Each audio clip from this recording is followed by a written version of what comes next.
One man is being victimized by our own government.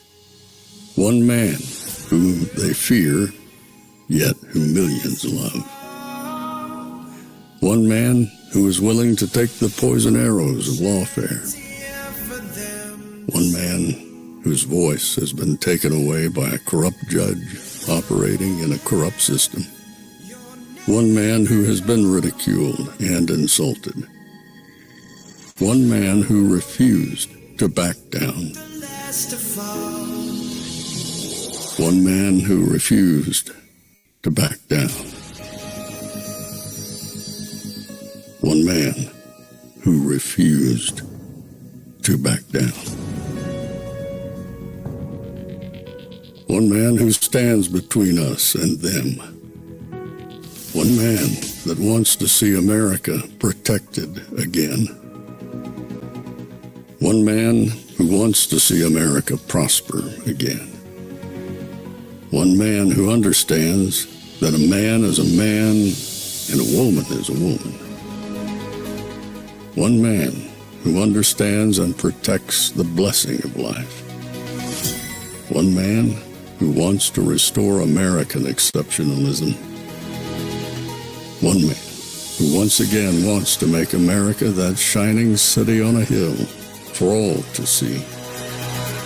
A place where all the people of the world glowingly set their eyes upon. America. One man who unashamedly wants to make America great again. That one man is Donald Trump.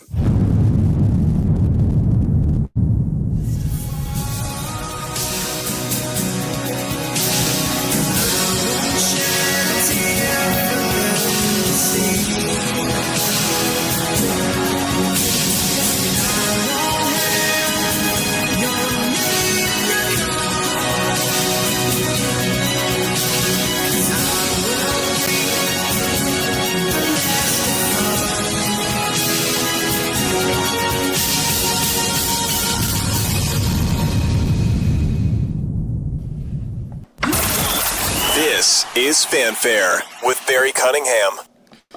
Hello, everybody. Welcome to a Wednesday edition of the show. I play that intro right there. I've been playing it for months, on months. And I know some people at this point have gotten used to it.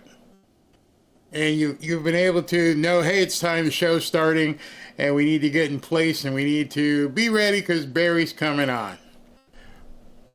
But I wonder now, after it's been months and months and months, how many of you even still listen to what I said? You see, one of the things that's really weird is I got the song off of a royalty-free service, so I didn't do the music, but I personally wrote every single line, every single word that the narrator was saying. I found a guy who has a great voice. He narrated it for me, but I wrote every single word.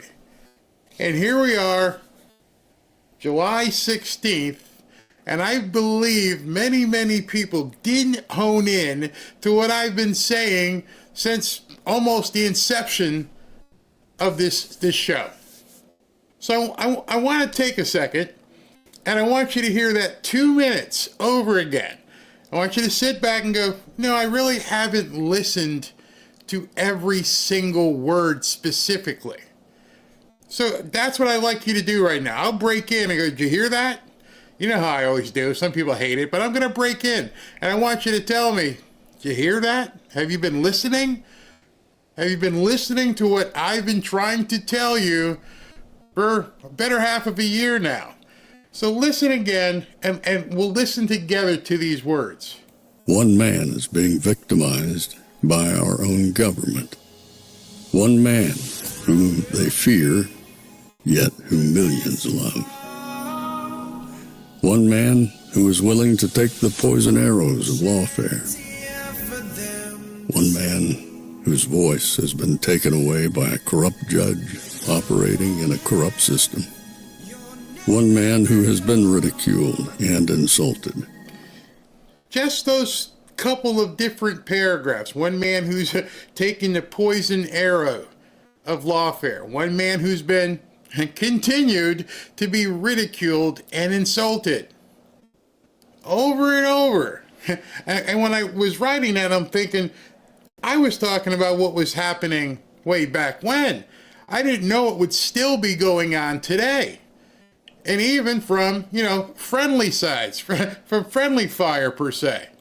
One man is being victimized by our own government. Oops, it started over.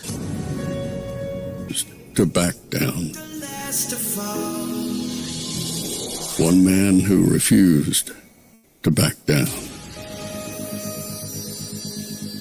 One man who refused to back down. One man who stands between us and them. One man that wants to see America protected again. One man who wants to see America prosper again. One man that wants to do what again? Wants to see us prosper, wants to protect us. And I never thought that this was a projective bit of a lyric.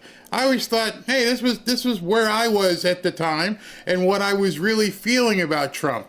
And I thought to myself, just yesterday as it was playing, I'm like, wait a second. This was actually prophetic. Think about where we are right now. And all this stuff, it should be, wow, yeah, it's exactly where we are right now. Let's continue. One man is being victimized. One man means that a man is a man and a woman is a woman. One man who understands and protects the blessing of life. One man who wants to restore American exceptionalism. One man who once again wants to make America that shining city on a hill for all to see. A place where all the people of the world glowingly set their eyes upon. America. One man who unashamedly wants to make America great again. That one man is Donald Trump. So as I was writing that, I really felt that strongly. And what I've been seeing over the last, a week or so, is this one man is out there doing all of this to make America great again. And this one man is being subjected to complete flipping insanity at the same time by people who supposedly support him. And I'm thinking, what exactly is going on? And I firmly believe that he is executing on a level so high that most people can't seem to understand it. One of the things I did this morning is I started looking at people's profiles. And as they were talking or saying something negative about President Trump, I was doing my own homework, like I asked you guys to do some homework. And I was looking to see when their Twitter X profile started. Because I don't know if you ever look at, I don't know if it says it on, it says it on the phone. It says, hey, joined X on X date. It says the date. 2012, 2014, 2019, 2022. It'll say it. And I was looking and I'm like, oh, newcomer. 2024, real newcomer. 2023, newcomer. And you start noticing a trend here is that these are people who came to the train late. They were rushing up the platform because they had to get to this train, and I think they forgot why they bought the ticket. Those of us who've been around for 2015, 2016, and started along this journey, we've got battle scars. In fact, there are many who are no longer with us. And I don't mean that in terms of their demise dying. I'm saying there are still many people who never recovered from the purge. See, if you weren't around during the Jack Dorsey days of X, you don't know what happened. You don't know what it was like. You don't know that we were banished. To this day, Robin still can't get her account back. To this very day. She uses a dummy account that I had for years. I probably got 6 or 7 of them. But she uses that dummy account and has now, got back on for, I don't know, about 1.5 years, 2 years. She was persona non grata. Nobody could find her. There are so many people that I know personally who can no longer, even with Elon Musk owning it, have never got their profiles back. The battle scars are still there. There are some of us, and I don't mean to be sounding like an old timer, there are some of us who were looking and watching and supporting President Trump and woke up one morning and you're gone. And so as I saw all of these newer people, many of them who are now monetized because they're, I don't mind you're making money on it. Of course, make as much as you want, but then you have to call in to question the motive.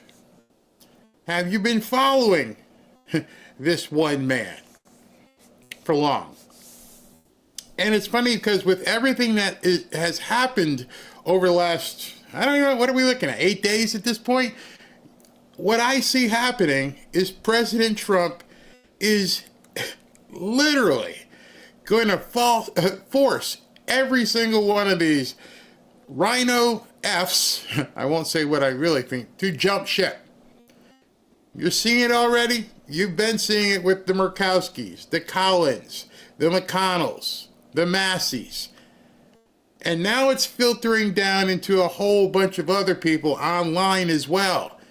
They were never here back then. And so it's easy to go like this and see, where's the wind blowing? What should I be doing?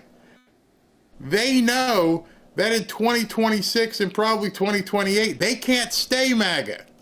Their future is limited. Politically or business-wise, it's like, hey man, I need to start setting up for the future. So they won't stay with Trump. They can't stay with Trump. It was never designed to stay with Trump. That's something I think a lot of people have to stay in. They're not here for him. They're here for what works for them. They know it is mid-2025, and this train, they think, is going to hit the station, sometime about 2027, and people are going to have to start making their choices of where they're going to jump off and get their connecting flight or train to. So if you're sitting here with a long-form view, you have to be thinking, as many businessmen would, what's my game plan 2-3 years from now? See, any prudent business person would be saying, okay, so this guy's 78. He's made inferences about running again, but you know what? I don't really know if Vance is going to be the guy. I don't know what's going to happen. So I got to start positioning my business for the long haul, as any prudent business person would be. The problem with that is that it's not consistent with MAGA. It's not consistent with America first. It's consistent with you first. Hey man, I don't really know what's going on here. But I need to know I'm going to have a business after he's gone. So now when you start thinking about things in that perspective, like, wait a second. Yeah, I don't blame them. Okay, I want to make sure, I promise I will have a disclosure button tomorrow. I don't blame them. They're making business decisions. You're making emotional, ideological decisions. I hope. I mean, I put up a poll earlier before we began, and 98% of you said you're 100 behind Trump. But if you're in a business, if you're making money, if you're trying to earn profit, you know that it's likely that if you're a 100% Trump supporter, that your business might suffer 3 years from now. And the money's been really good. But if that's your ideology, see me, I'm Trump. If it goes away in 2028, you know what? Hey, Ashley, Robin, let's go. It was fun. It was nice. Let's concentrate on real estate. See, I have something else. I don't know what these other people would do. as evidenced by yesterday. We're talking prosperity and billions of dollars in AI, and I didn't see any of them talking about it. I didn't see one of the major people even talking about anything to do with finance, business, prosperity. Keep that in your mind as you're looking at people. What is their true intention? Who do you think is going to be here in 2028 or 2026? You're going to see, trust me, you are going to see that. You're going to see a dividing like you think it's divided now?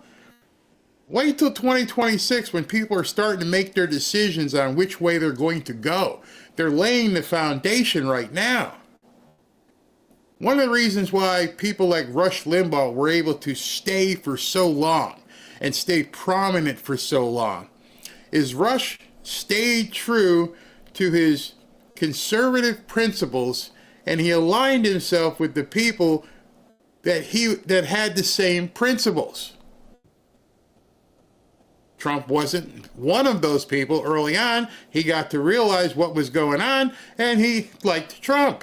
He stayed with his principles. How many of these people have principles? Who are they going to split off and splinter to? Because they won't be able to stay, not with what they're doing right now and with what President Trump has been saying in the last 24 hours. They can't stay in the MAGA tent. They are not going to be America first. Count on that. See, some of these people have spent years constructing a narrative that for somehow or some way they felt was going to entrap Trump, or at least entrap, supporters. And now Trump is leaning into what amounts to be what they think is their bear trap, and he's pulling it apart. He's ripping it apart right in their faces. He's going to take that trap that they're making and crumble it and toss it away. And he's going to walk away unscathed. And I'm telling you, keep watching this movie. As you continue to watch this movie, things are going to become very apparent for you. And the first thing you're going to learn about this island dude and his case, when you start to dive into it, and as the media starts frothing everything up, you're going to find out really, really quick what an NDA really is. You got a taste of it, I don't know, 6-7 months ago during the whole Stormy Daniels thing, where she signed an NDA, says, I won't talk about anything. I promise, I won't talk about anything. Except now I could probably make some more money, so I'm going to talk about it. And yeah, I slept with Trump, and he's got a mushroom weenie, and and all this other stuff. Pay me. However, the problem is, she's a pole dancer. She doesn't have the scruples. And she wasn't a victim. Notice the difference. She was a willing participant for payment. She wasn't an abused victim. And so this is very, very, very important. I want you to concentrate on this. Unlike the Stormy Daniels thing, I would bet that almost every single one of those victims who is still alive will not want to go public. They won't want their faces flashed all over the news. They won't want to be doing interviews on MSNBC or CNN or even Fox. There might be a few because they'll get paid. But I want you to remember this thing about NDAs. They go both ways. It's not just to, basically stop the people from being exposed. It stops the person from being exposed. So these people, these women, hopefully they've somehow got some treatment at this point, are sitting somewhere, if they're still alive, and they have comfortable lives. And all of their identities for now have remained hidden and never become public, except for the couple of girls, women, who did want to go public. And the courts have always agreed that a victim can never be identified in any later investigation. that breaches that kind of agreement. And it leads to a victim being publicly identified as a breach of the legal agreement. This means any, and this is important, any forthcoming unsealed indictments in this case, should there be any, has to be extremely careful that they absolutely do not identify anyone who does not want to be identified. Imagine that. These people are going, release this, release that. We got to do all this stuff. How selfish and heinous are you to want to have tapes and pictures and names released to the public to satisfy your own frenzy? Just imagine it was your daughter, your granddaughter, your girlfriend, your wife who got completely destroyed as a young person. Or there's videos of people doing stuff to her as a young person. And you're frenzy and salivating for all of these things to be put out there? You're a sick individual. Almost as sick as the people who did it. Anything released. List, name, pictures, videos, addresses will instantly become a hot target list for anybody in the media and any freaks out there. So you go ahead and just this all needs to come out. No, it doesn't. No, it doesn't, because if it was my niece or nephew or somebody that was having something done to them in a video, I do not want MSNBC showing up, hey, excuse me, do you remember when these guys were doing this stuff to you? And here's a picture of them doing it. I'd probably shoot you. I probably would at that point. So you could expect that many people out there do not want this to happen. They do not. To them, as old as this case is at this point, see, it's the other thing with this. These people, whoever they are older now, maybe have lives, maybe have relationships. Leave me alone with this stuff. Yes, it happened, but I am not going to relive it for your entertainment or your clicks or your views or your monetization. I'm not going to be reliving this. So you go ahead and make your case without having any of this information released. Tell me how you do it. Tell me how you do it if people have gone through prosecution after prosecution, NDA after NDA, and how do you now release anything to make sure, you're going to have redacted pictures of kids? Or just show us the people doing it. Okay, so then how are you going to protect these people, and how am I going to prosecute them should that happen? Are you people not listening? Did Pam make a mistake? Yeah, she might have been making a mistake in saying something. But there's no way any of this information is going to come out before it's ready to come out, if it ever comes out. And now here we are, people trying to inject themselves into this. When are you going to do it? How is it going to happen? We need to see this. We need full transparency. No, you effing don't. There is no way you deserve full transparency. And then you get people like Comey and McCabe that were supposedly involved with the prior investigation, who hate Trump and hate basically America, and we don't know what they've done. You see, a lot of people are talking about withholding information. What about if you infused information? How are you going to verify at this point that it's real or not real? I can show you stuff in AI, and it looks like, yeah, you wouldn't know. I think people have to understand that let them jump ship. Let them abandon Trump. Let them abandon MAGA. Let them abandon America first. Let them have their tantrums. I don't care. And I believe very firmly this one man is literally telling you that over and over at this point. He's not going to fall into the deep state bear trap. Get over yourselves. Not only is he not falling into the trap, he's taking it and mangling it and just ripping it apart. So be careful who you're following out there. Understand what their motivations are at this point. There's not a single person in this chat, there's not a single person that I know that doesn't feel the pain and suffering and empathy for these women and possibly men who went through all this stuff.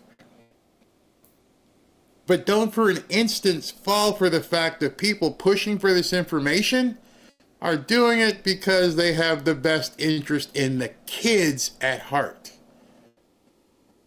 Because if they had the best interest of the kids at heart, why is it only coming up in 2025? Why weren't you tweeting about it last year? Why weren't you demanding it in 2023? Why weren't you posting on X back then when Jack Dorsey owned it? Why weren't you posting on Facebook? I mean, we went through an entire campaign for presidency. Biden, Kamala, President Trump, the whole campaign, and not one time was it mentioned? And I know there's people out there saying right now, whoa, Trump made it a part of his campaign. No, he didn't. I broadcast every single rally. I put the link to every single rally, and I got the transcript, which was like 8 pages long, of every single rally. And I put it in AI, and I said, tell me how many instances in all of these hundreds of rallies were the words Epstein mentioned. You want to know how many? 0. Not one time in any campaign rally. So the people who are telling you right now it was a campaign promise, they're lying to you. Why are they lying to you? It was never a campaign promise. It was never on the website that I showed you where he had all the 20 different things that were going to be a focus of his presidency. It was never brought up in any of the debates. Even Joe Biden never brought it up. Kamala never brought it up. But now people are bringing it up. And most of the people are people who supposedly supported Trump. And now the media is jumping on because it's become a frenzy, a free-for-all. And this one man is basically telling you, stick it. I'm going to fix this country. That's what I'm here for. And if you don't like it, which he said today, stroke off. I don't care. And I'm sitting back watching it this morning. I'm going to show you all this in a second. And I realize that this is where we are now in 2025. The forces are aligning to attack MAGA and to attack you. They're aligning to attack America first. And what the most interesting thing to me, as I've been talking for a while here, is that people outside the country are turning to America, not turning away. I'm going to play you the interchange. I don't know if you guys seen it today with the Crown Prince of Bahrain, who brought in another $17 billion. And I'm realizing at this point, I think people are freaking out. I think they're thinking, you know what? This indeed could be problematic for us, our political future. The Democrats, they're out there. They're done. They're done. But now I think some people have cast their boat into waters that they can't navigate their way back to. And I hope you don't let them navigate their way back to. Don't give them the opportunity, because right now they're turning on you as well as President Trump. You have to realize this. I said yesterday, hey, go around and look on X. See how many people were talking about the prosperity that President Trump was talking about yesterday, bringing in hundreds of billions of dollars to Pennsylvania. People were responding, nope, don't see anybody. Go on Facebook, see if anybody's talking about it. Nope, nobody's talking about it. And then you have to ask yourself, why? To me, it becomes pretty easy. Once you begin seeing what exactly these people are doing and why they're doing it, it's probably going to piss you off, because you put your hope, your time in listening to a lot of these people, but they haven't stood up for you. So I'm going to show you some stuff in a little bit. We're going to be here for a little while, and from there, we're going to talk about everything that's happening. I think at 3 o'clock today, from what I understand, President Trump may be signing some more laws or whatever. We'll talk about that, and we'll see where we're going, and I'll take some comments here in a second. All right, so let me do this first. Where's my button here? Bear with me. All right.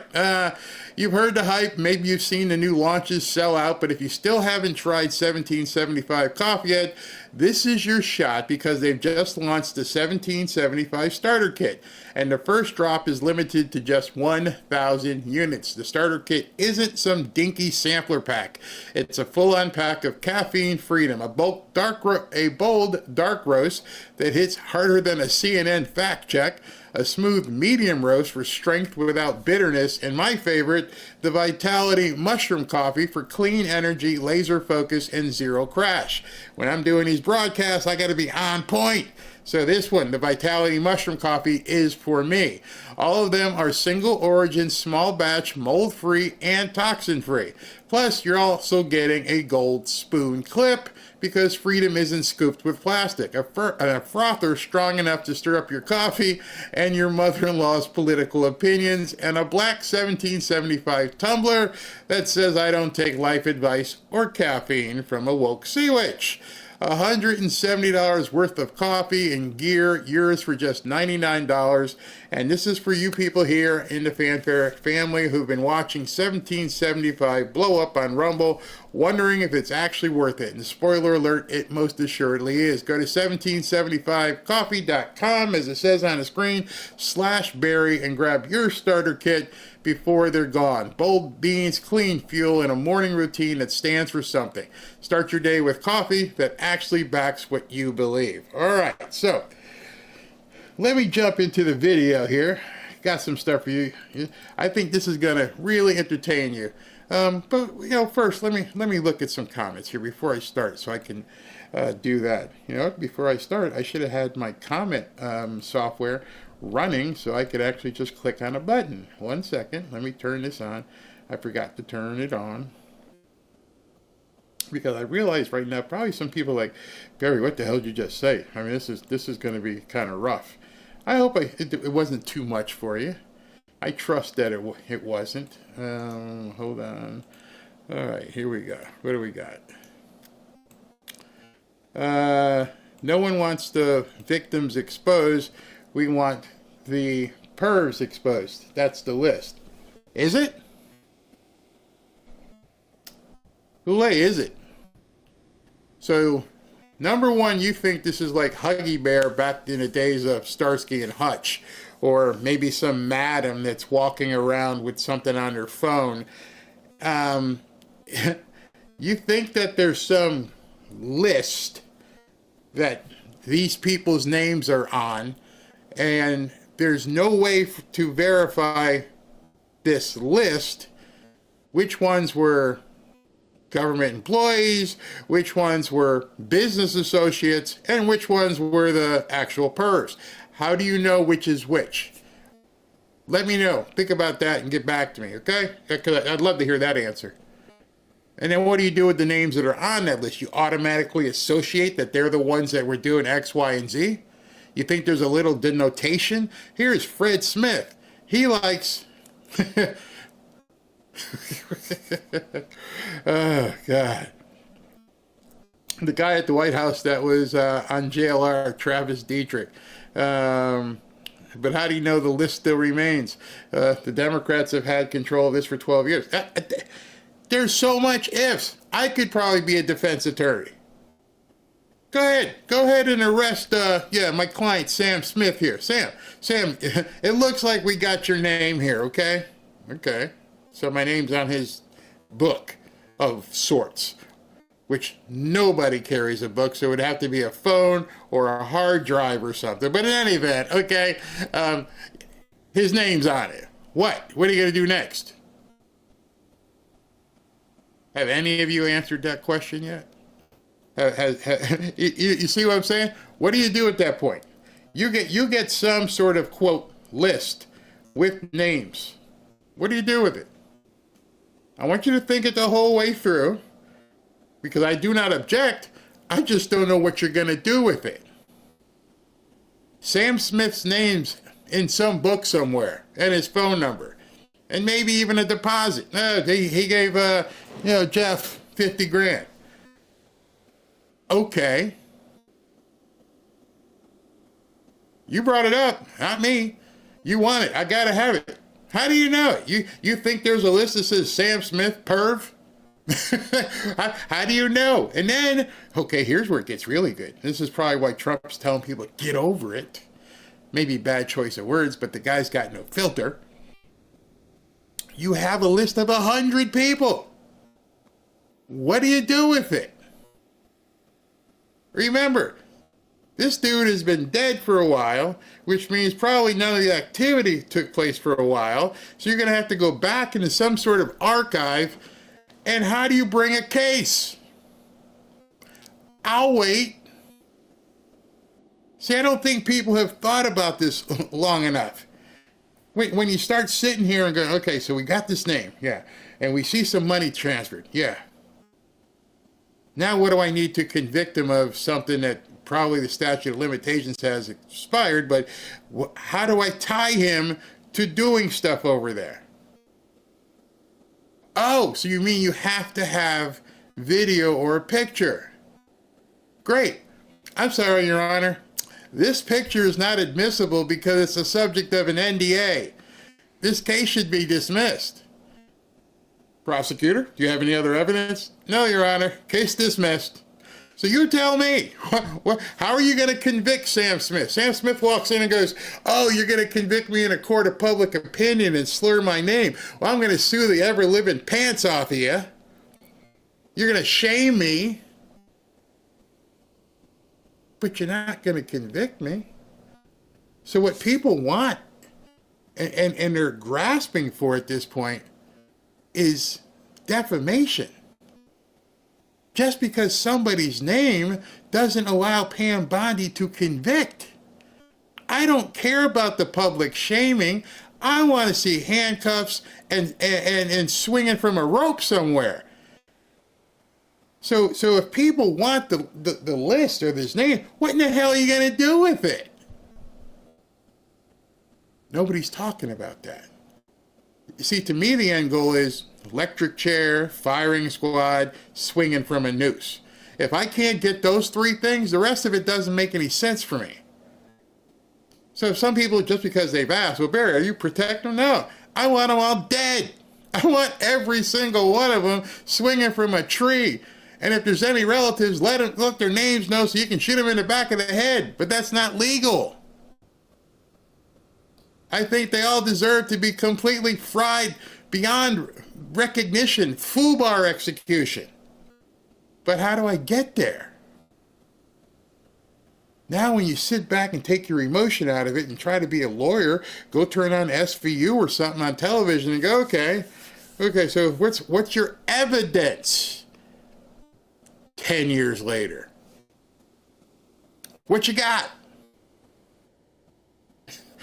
I'll wait.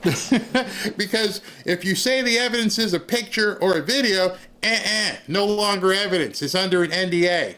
Zip, done. So now what do you have? A stained sheet? A stained dress? I'm being direct. It may sound brash, but I don't want to swing and miss on this. And so people who are, I want the name, it doesn't do anything for us. means absolutely nothing. So just try, do your homework and go, okay, what's it going to take to get these guys swinging from a rope? You're going to need some really, really hard evidence. What would be the hard? You're sitting on a jury right now. Here's a question for you. You're on a jury. Sam Smith comes in. He gets brought in, and the prosecutor says, "Hey, we're gonna prosecute Sam here because we feel that we can prove that he was doing things back in 2019 to kids." All right, let's go, Sam. Let's put on the case now. What case, Your Honor? No. What do you mean? You don't have anything? No, I just wanted to bring it out here and tell you. I don't have any evidence. What do you have? See, I like to think, as I've said to you many, many times, I like to skate where the puck is going to be. So I've already gone down this in my head. That's why it was easy. There's no teleprompter talking here. I have already run this down my head. I'm like, okay, so what do you want? Where do you want to end up? I want to end up in the death penalty. Ooh, that's going to be tough. But what else could we do? Life in prison. Okay, we'll try that. How do we do it? Take your emotion out and go, how do I get to the end result, which is this person's freedom being taken away? What am I going to need to convince 12 people sitting up here that we need to put this guy away forever? And I don't think anybody can answer that. Because everything that you would come out your mouth would either have to be another person who was involved all of a sudden found Jesus and said, I was there and I watched them do it. Well, that would work. You got them lined up? No? What do you got lined up? Put on your thinking cap right now. Be a big boy, big girl. Let's see here. They convicted Maxwell on what? Don't know. I've said that many a times. How do you convict the person selling the goods when you don't have any buyers of the goods? Don't know. Nobody's talking about that. Why is she even in jail? Don't know. And by the way, the other idiots out there talking about, well, she's going to testify now. So wait, I got this one for you. So this woman was convicted in 2022. She has spent 3 years in jail. And all of a sudden, she's got some information that might exonerate her? Come on, people. Don't fall for this crap. I would love to see complete accountability. I don't see at this point how it's going to happen. And other than sensationalizing something, and other than trying to just make it a public spectacle, and shame, shame, shame. If that's all you want, then maybe that's all you need to have. If you think you're going to shame... What was the guy's name? Rob Kraft, owner of the Patriots. He gets arrested because he's going to massage parlors in Connecticut and Massachusetts for happy endings. What? I'm a billionaire. You're not embarrassing me. I own the New England Patriots. It's insane. Our appetite for destruction is beyond our appetite for knowledge. I want both. I want the knowledge and the information as to how we're going to put people away forever. And nobody has come close to bringing those things together. For years. All that stuff should be in court records. Court records are required to be kept. Who knows? She probably participated in that sleep. Okay, so it's in court records. Take that a step further. You ready? So you're going to take the court records of this and use it against Sam, and Sam's not mentioned in those court records. I'm not going to spend a whole bunch of time on this because, damn. That's all I can say. Yeah, exactly. All right, we have speaking of other fish to fry, let's get to it. All right, so if you don't like it, I'm sure there's some people you can go check out, and they'll wallow with you in the mire. They'll mire down with you. Meanwhile, take a look at this. We all long for those moments in the movie after the bad guy has beaten the crap out of our hero, that our hero has reality hit them. If I lose, we all lose. I have to fight. Iron Man, Wolverine, Hutch Mansell, Jon Snow, and the list goes on. They take the beating, and in their darkest moment they rise with renewed strength and fight off the bad guy to win the day. Those are movies, scripted moments of greatness for the big screen, but this isn't. It's the real world, and real, long-lasting greatness, if we rise to the occasion. See, what most people miss in those legendary movie scenes is that they never do it alone. Iron Man had the Avengers, Wolverine had the X-Men, Hutch had his family, and Jon Snow had the North. No real hero saves the day without help from others. George Washington, Abraham Lincoln, John Kennedy, Ronald Reagan, and Donald Trump.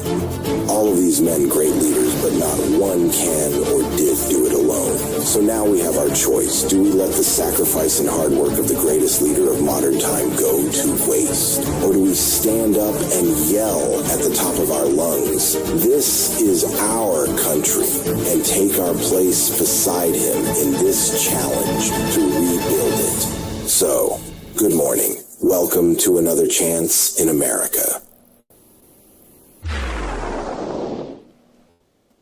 I saw that this morning and I said to myself, that says it all. Are you going to let things go by the wayside? Or are you going to stand with somebody who wants to improve America? That's the choice that you have to make at this point. Because as of today, I ain't talking about it anymore. It's completely oblivious. It's out there. It's done. It is a no ending well conversation. I'm here to help my family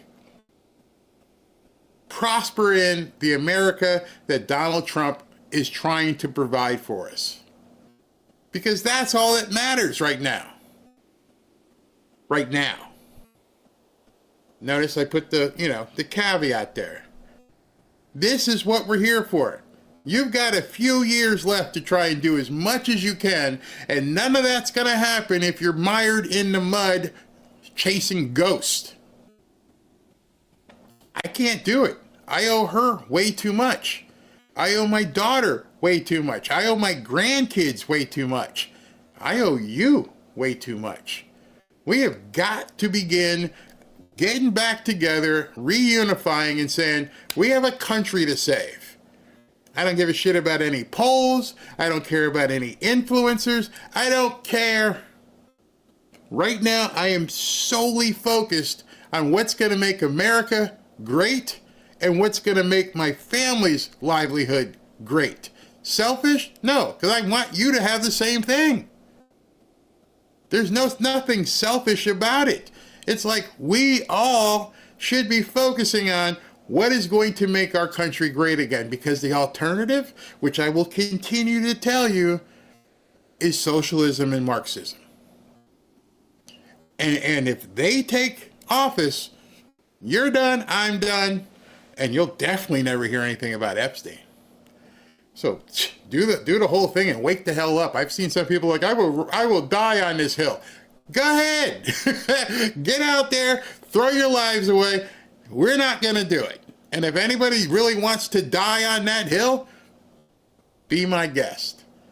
Because I don't want to die on any hill that doesn't improve the life of my wife, my child, or my grandchildren. Because that's what's important to me. Get busy living. And they'll be here in 2 weeks down here. I'm going to be spending a week with them down here in Fort Lauderdale and Boca, and I can't wait. And I guarantee you, other than Ashley and me talking about storylines, that guy's name is never, ever coming up. Doesn't mean I don't want to see justice, but it's becoming somewhat apparent that justice is going to be very hard for those people. So the best I can offer as an individual is prayer. I can pray that God takes care of them and all the trauma that they experience, and that God has a place, well, sends these people packing, doesn't let them get into the pearly gates. So that's what it is for me. And I'm happy that other people are beginning to see that.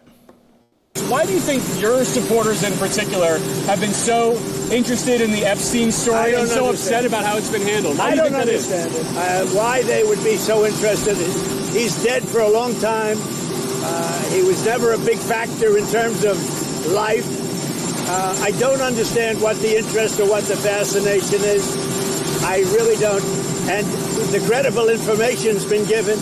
Don't forget, we went through years of the Mueller witch hunt and all of the different things, the Steele dossier, which was all fake. All that information was fake. But I don't understand why the Jeffrey Epstein case would be of interest to anybody. It's pretty boring stuff. It's sordid, but it's boring. And I don't understand why it keeps going. I think really only pretty bad people, including fake news, want to keep something like that going. But credible information, let them give it. Anything that's credible, I would say let them have it.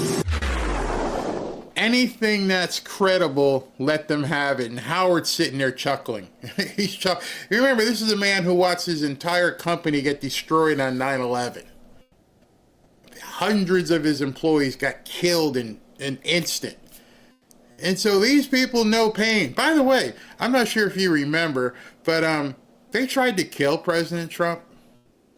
And so just like you can also say if there was anything against Trump in those files, they would have used it.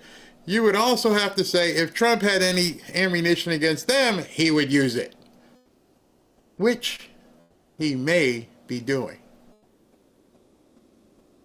See, as much as I'm focusing on what he's providing and opportunities, I'm not looking away that this man may be playing the most ultimate game of Texas Hold'em ever played.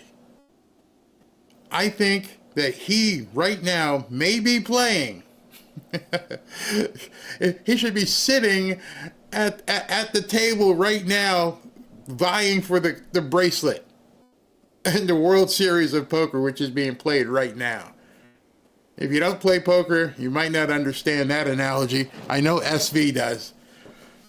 But if you know you've got the cards, the last thing you want is for the other guy to know you got the cards. You will do everything to not let the guy know what you're holding. So somewhere in the back of my mind, maybe more prominent than in the back, I almost think we're watching the ultimate game of Texas Hold'em. And it's playing perfectly. Perfectly. So this came out, and this is what pretty much has started everything, which you just heard there was one thing that started stuff. And now he's taken it to the next level. He's pushed some more chips into the pile. Call my bluff. Many of you probably have seen this. President Trump said the radical left Democrats have hit pay dirt again. You know, you stop right there, because that statement, what he said, that radical Democrats have hit pay dirt again, when did they hit pay dirt before?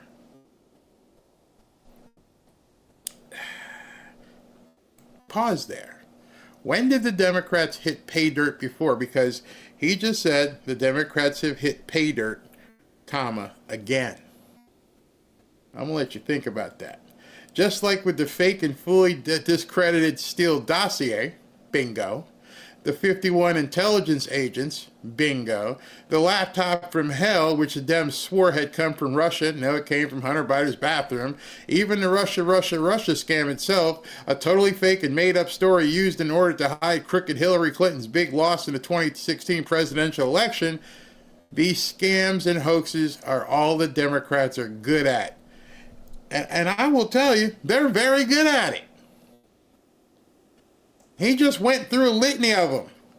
Fake, fake, fake, fake, fake. And here we are, as he said, again. But Barry, the Democrats didn't start this. He was being naive, Kate. You know, goes back to what I said at the beginning of the show, is like, we don't know who these people really are. And so you're saying, well, it wasn't now the Democrats are on it now. They just needed some kindling. And it's a full blazing fire. For those who think it's a fire, for him, he's saying it's just another one in their long line of crap. And this time we've got where they actually have done themselves a bit better is, unlike maybe Russia, which some people on the right believed. Think about it. The last one he mentions, that right there, how many people on the right kept telling him, kept telling you, it's no big deal, let it go. Don't look back. That was that election. Are you seeing this now? Is he not using their own tactics against them? Don't look back at that election. Oh, it wasn't stolen, people would say. It wasn't stolen. Trump's making that up. It was fine. Every single court in the country said, no, you've got no evidence. You got nothing. It's fine. Oh, the Dominion stuff, don't worry about it. It's fine. And now that he gets in office, he's not looking back on stuff, is he? Trump doesn't want to start digging into 2016. That's old news. Why are you going to waste your time talking about the past election from, whatever, in 2020 as well? Tell me you haven't heard that. Tell me if you've heard it before. Now it's starting to sink into you, like, wait a second. Yeah, didn't they say the exact same thing as he's saying right now? It's old news. It doesn't mean anything, right? Right? So it's okay to go looking at stuff in the past. This is what you guys really want, right? You want us to look and dig in to things in the past. Okay, we'll start with Comey and Brennan. When you're playing poker, you want this person, which is basically the Sun Tzu art of war, you want yourself to appear weak when you are strong as shit. I ain't holding nothing. I remember playing one time, and people said, don't use facial expressions. People will see it as a tell. I'm like, okay, so if they're studying my face that hard, maybe I can use a false tell. And I was in a tournament. Nice pot. And I'm looking at the guy, and I get, it's called the flop, where they turn over 3 cards, and you're holding your 2, and you have to make the best hand. And they turn over the flop, and I go, I went just like that. Had never done that the entire hours I was sitting. I went, ugh. And then the guy raised me. No, I did nothing. Then he raised because he thought I was crap. And I waited time, and I called him. And he smiled like he had me, because I had a pair of 2s. And I don't know what he had, but the flop came up 2-2 ace, which means I was sitting on 4 of a kind. Well, we went through the whole hand. Eventually, we both went all in, and he's sitting there with a pair of aces. And so he ended up having a full house on the flop, and he thought, I'm in the money. Meanwhile, I'm sitting there going, oh, God, I can't believe that came up. And I was bluffing because I had 4 2s. Spank that ass. Give me that money. So if your objective is to appear weak when you are strong, what a great way to appear weak than to say, there's nothing there. Nothing. No. What are you guys even talking about it for? I don't have two of a kind in my hand and I flopped a pair. No, I didn't hit 4 of a kind on the flop. Not at all. Stop talking about it. What happens when you tell people to stop talking about something? They talk about it more. He knows that. And I'm thinking to myself, what in the hell are you people thinking at this point? This is not some 19-year-old, wet behind the ear, never done business, never sat across anybody and negotiated. And I got people screaming on X. I'm like, you shut up. This guy has sat across the table and bought property and got the best deal he could possibly get. And you don't tell the other person, well, you know what? I'm willing to pay $1 million for this property, but can I put the offer in at 600? You just told me you're about to pay $1 million. Yeah, I would be willing to pay $1 million, but I'm seeing if you take 6. No, I want $1 million. Now I know you're willing to pay it. Or when you're looking to buy something, you're like, I can give you 5. And what's the next? And the next rule in negotiations: the first person who speaks loses. So if I tell you I'm going to pay you 5, but I'm willing to go to $1 million. And you come back and say, I can't take 5. I'll do it at 6. I got you. Game over. Game, set, match. You already came in $400,000 less than I was willing to pay because you thought you were beating me up on my offer of 500. Now I'm going to come back at you and go, man, you're tough. Can we go 575, 580 tops? All right, let's go 580. And I'm calling JJ going, I got it. How did you get it for 580? Well, that's how you negotiate. You appear weak when you're strong. Let's continue with what he said. SV just said. I got a text from SV about that poker analogy. What do you say here? I'm writing down your poker tell for when we play. All right, so let's continue. They are no good at governing, no good at policy, and no good at picking winning candidates. Also, unlike Republicans, they stick together like glue. Their new scam is what we'll forever call the Jeffrey Epstein hoax. And my past supporters, past in giant capitalized letters, have bought into this BS hook, line, and sinker. Wow.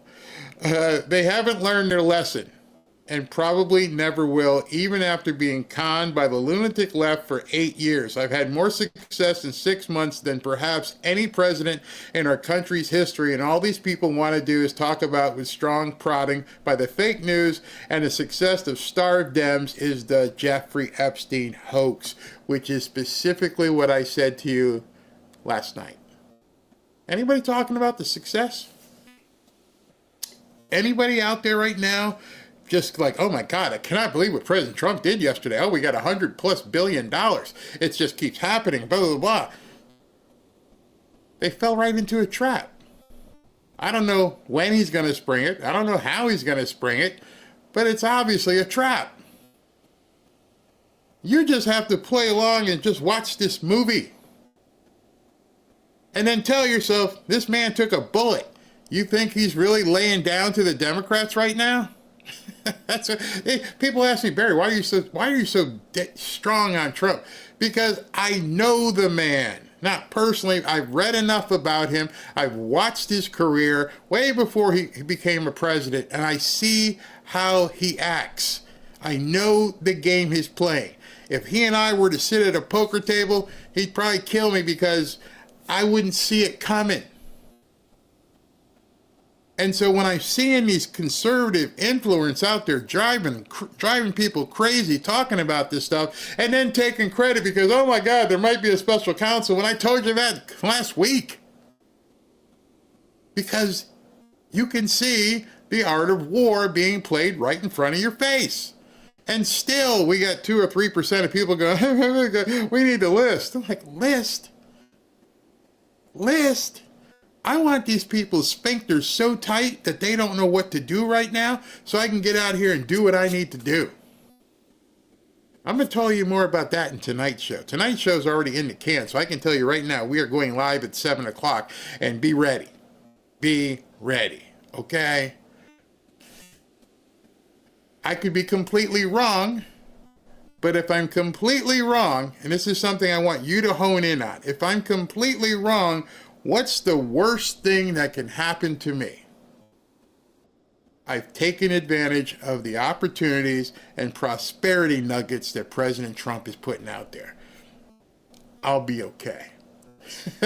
I will be more than okay. Let's continue with what he says here.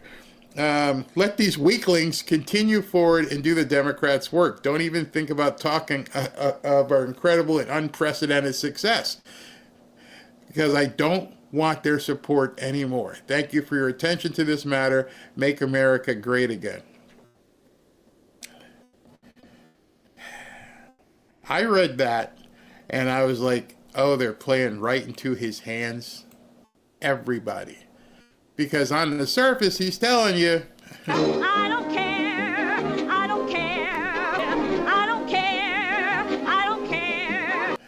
He's telling people I don't care.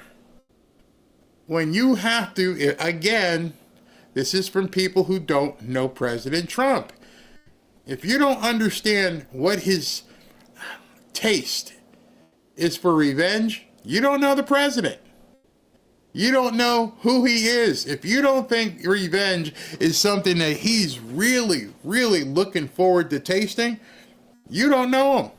So of course you're going to wonder, how come we don't get no list? We got no names. Sit back, sit on your ass, get some popcorn, watch the movie. And understand that right now you can be banking some serious cash while watching this movie. You don't have to go to the corner theater. You can go to the luxury theater where they sit there and they bring you food and get a pillow and a reclining chair, because this is a good movie. And we're only 6 months into this four-year movie. But there's people who don't. There are people who do, but there are people who don't. So let's continue with people who do. Operated the auto pen, had a policy, which is, by the way, I think the biggest scandal. That's the scandal they should be talking about, not Jeffrey Epstein. The scandal you should be talking about is the auto pen, because I think it's the biggest scandal, one of them in American history. Now understand what he's doing there. He's what most people would say, he's deflecting. But he's not deflecting. He's encouraging what he knows how this press is going to react. How do you think they're going to react? Are they going to just divert and start talking about the auto pen? What do you think's going to happen? Oh, you'll find out later in depth. So the economy is doing really well, and people are seeing it. Yeah. Will you ask Attorney General Pam Bondi to release more documents to finally put this controversy to bed? Yeah, whatever's credible, she can release. If a document is credible, if a document's there that is credible, she can release. I think it's good. But it's just a subject. He's dead. He's gone, and. All it is the Republicans, certain Republicans got duped by the Democrats, and they're following a Democrat playbook. And no different than Russia, and all the other hoaxes. They're started by the Democrats, and some Republicans, in this case I was surprised, but they got duped.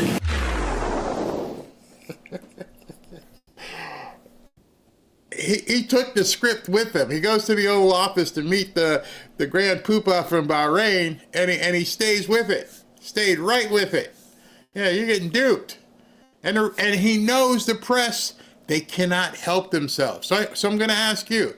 You guys probably know from watching enough press conferences that I show you how the press is going to react to things. They don't give a crap that this guy's sitting there, that he flew halfway around the world, and he's putting up $17 billion. Hey, what about Epstein? Oh, by the way, we're going to show you that. He pledged $17 billion, and nobody in the press cared. Oh, yeah, Epstein, sir, Epstein. And I'm thinking, oh my gosh. He's playing them like a fiddle. Let's continue. What's the point of electing people if every time they do something that you don't understand, you turn on them and then you masquerade and wrap it in a blanket of virtue called holding them accountable? Do you think Donald Trump needs you to hold him accountable? Can we just all appreciate Donald Trump even running to save your scrawny ass was in itself an altruistic act. This is one of the most crazy things that people will say. He only did this to save your sorry, ungrateful ass. He didn't do this for fame. He sure as didn't do it for money.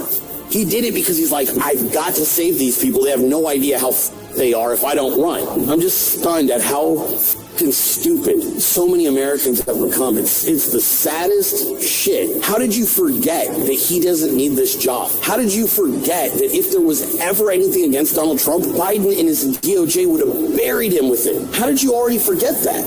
How is it possible to be that fucking stupid? You have to start with what you absolutely know. What you absolutely know. They were going to put Trump in prison for life. Fact, they tried to kill him. Fact, he doesn't need this job for fame or money. Fact, he already was a president once and accomplished way more than most people, and he didn't need to come back and do this. Fact, he's at the end of his life. There is no next chapter for him. He's 80 years old. Those are the facts. When you look at those facts, you arrive at a single conclusion. He's doing it because he thinks he can help make your life better and save America. So if you're questioning that now based on the fact that you don't like what's being disclosed, an idiot. You either trust the people that you vetted and elected, or you don't. And if you don't, f*** off, you're retarded. So a bunch of those things where it sounded like it got stutter. I didn't edit the video. He dropped a whole bunch of F-bombs. I was like, I'm going to, with people here, I'm going to edit out all the F-bombs that I possibly can. So so when you saw that, that was when an F-bomb was dropping. I didn't edit the video. And I found that piece and I went, that's perfect. That's absolutely perfect. Before you, again, ever tweet, whatever you call it these days, post on X about that guy's files, take those 3 or 4 things into account first. Because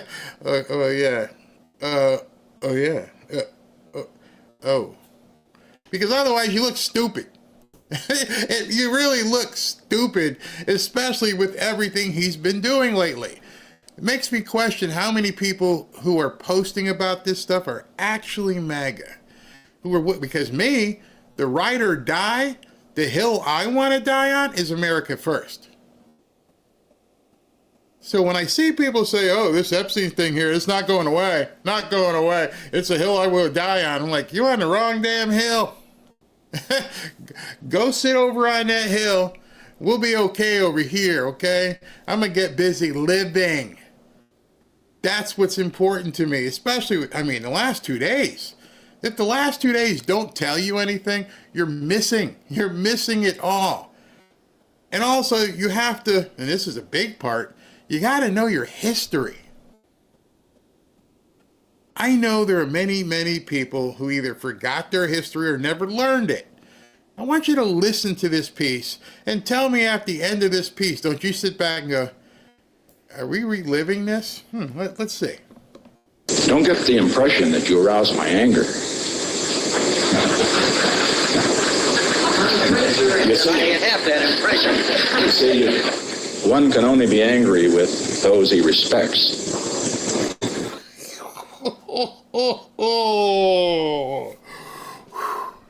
You ain't making me angry because you don't mean anything to me.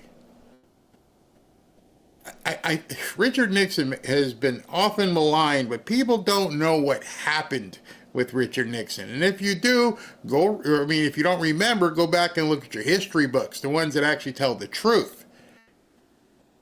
Because he was actually on his track, on his way to being a very, very good president.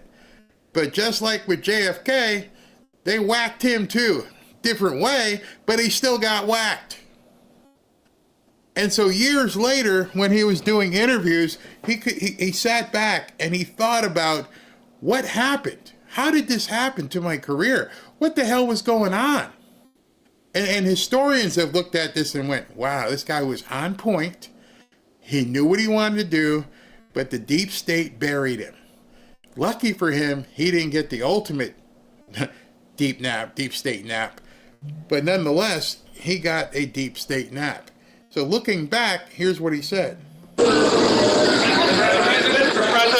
my fights with the media, of course, are legendary. It goes back a long time, from the time I started with the Hiss case, the fund crisis, coming back after defeat when they wrote me off and read them off. I had read them off after 1962. So consequently, it is sort of assumed that the media and I are not friends, that we're always adversaries. Now, I think we've got to put that into context. First, it is not personal. I have some good personal friends in the media. It is not general. There are some people in the media that I respect, that I think are objective, single standard type reporters. But on the other hand, I would have to say that the great majority of those in the media in the Washington press corps, both television and print media, were against me. They have been in the past, they were before Watergate, and of course even more so during Watergate. Now the reasons for that, I think, are several. One is I'm a conservative, and an effective conservative in their view. And they are liberal. I'm speaking of those that are against me. The second reason goes to the war. We just totally disagreed on the war. I was insisting on and worked for peace with honor. And they wanted peace at any price. They didn't think that at that point we should even continue to try to get peace with honor. And then I think there was this subtle reason. The subtle reason that in 1972, when the country was voting for me 62%, 78% of the Washington media heavyweights were from McGovern. I had beaten them, and beaten them very badly. They knew that after the election that I would owe them nothing but a good kick in the seat of the pants. I don't think they felt that I was going to repress them, but on the other hand, they would like to see that verdict of 1972 reversed. I realized. Sound like somebody you know? Now that you hear that piece, you're like, wait a second. Is history repeating itself? Yeah, it's definitely repeating itself. It has repeated itself for quite some time. And you're seeing it, the exact same thing once again. Hey, I won in a landslide, but they had to take me out. And the media did everything they possibly could to take him down. And then it worked. What happened to him? You remember? Oh yeah, he got impeached. He got impeached for Watergate, which was done by who? CIA operatives. They have been doing this nefarious crap forever to make sure that the people in place do what they want to have done. And they will use whatever psychological mind game they possibly can. And what you're seeing is it playing out in real life. And now it's actually people in MAGA, supposedly, who are doing this crap. But this next piece from him, further on in the interview, oh, you're going to sit back and go, ooh, wow. There were some in the media and some in the Congress who felt that for a variety of reasons, because they had disagreed with me in Vietnam, because they thought I was too strong in terms of what I was going to do in the second term, that they felt that it was very important to get me out of there. Let me make it clear as to why they were concerned. I had not held any punches back. I made it clear after the election that with the war out of the way, having won by 62%, I had a mandate. I was going to reorganize the government.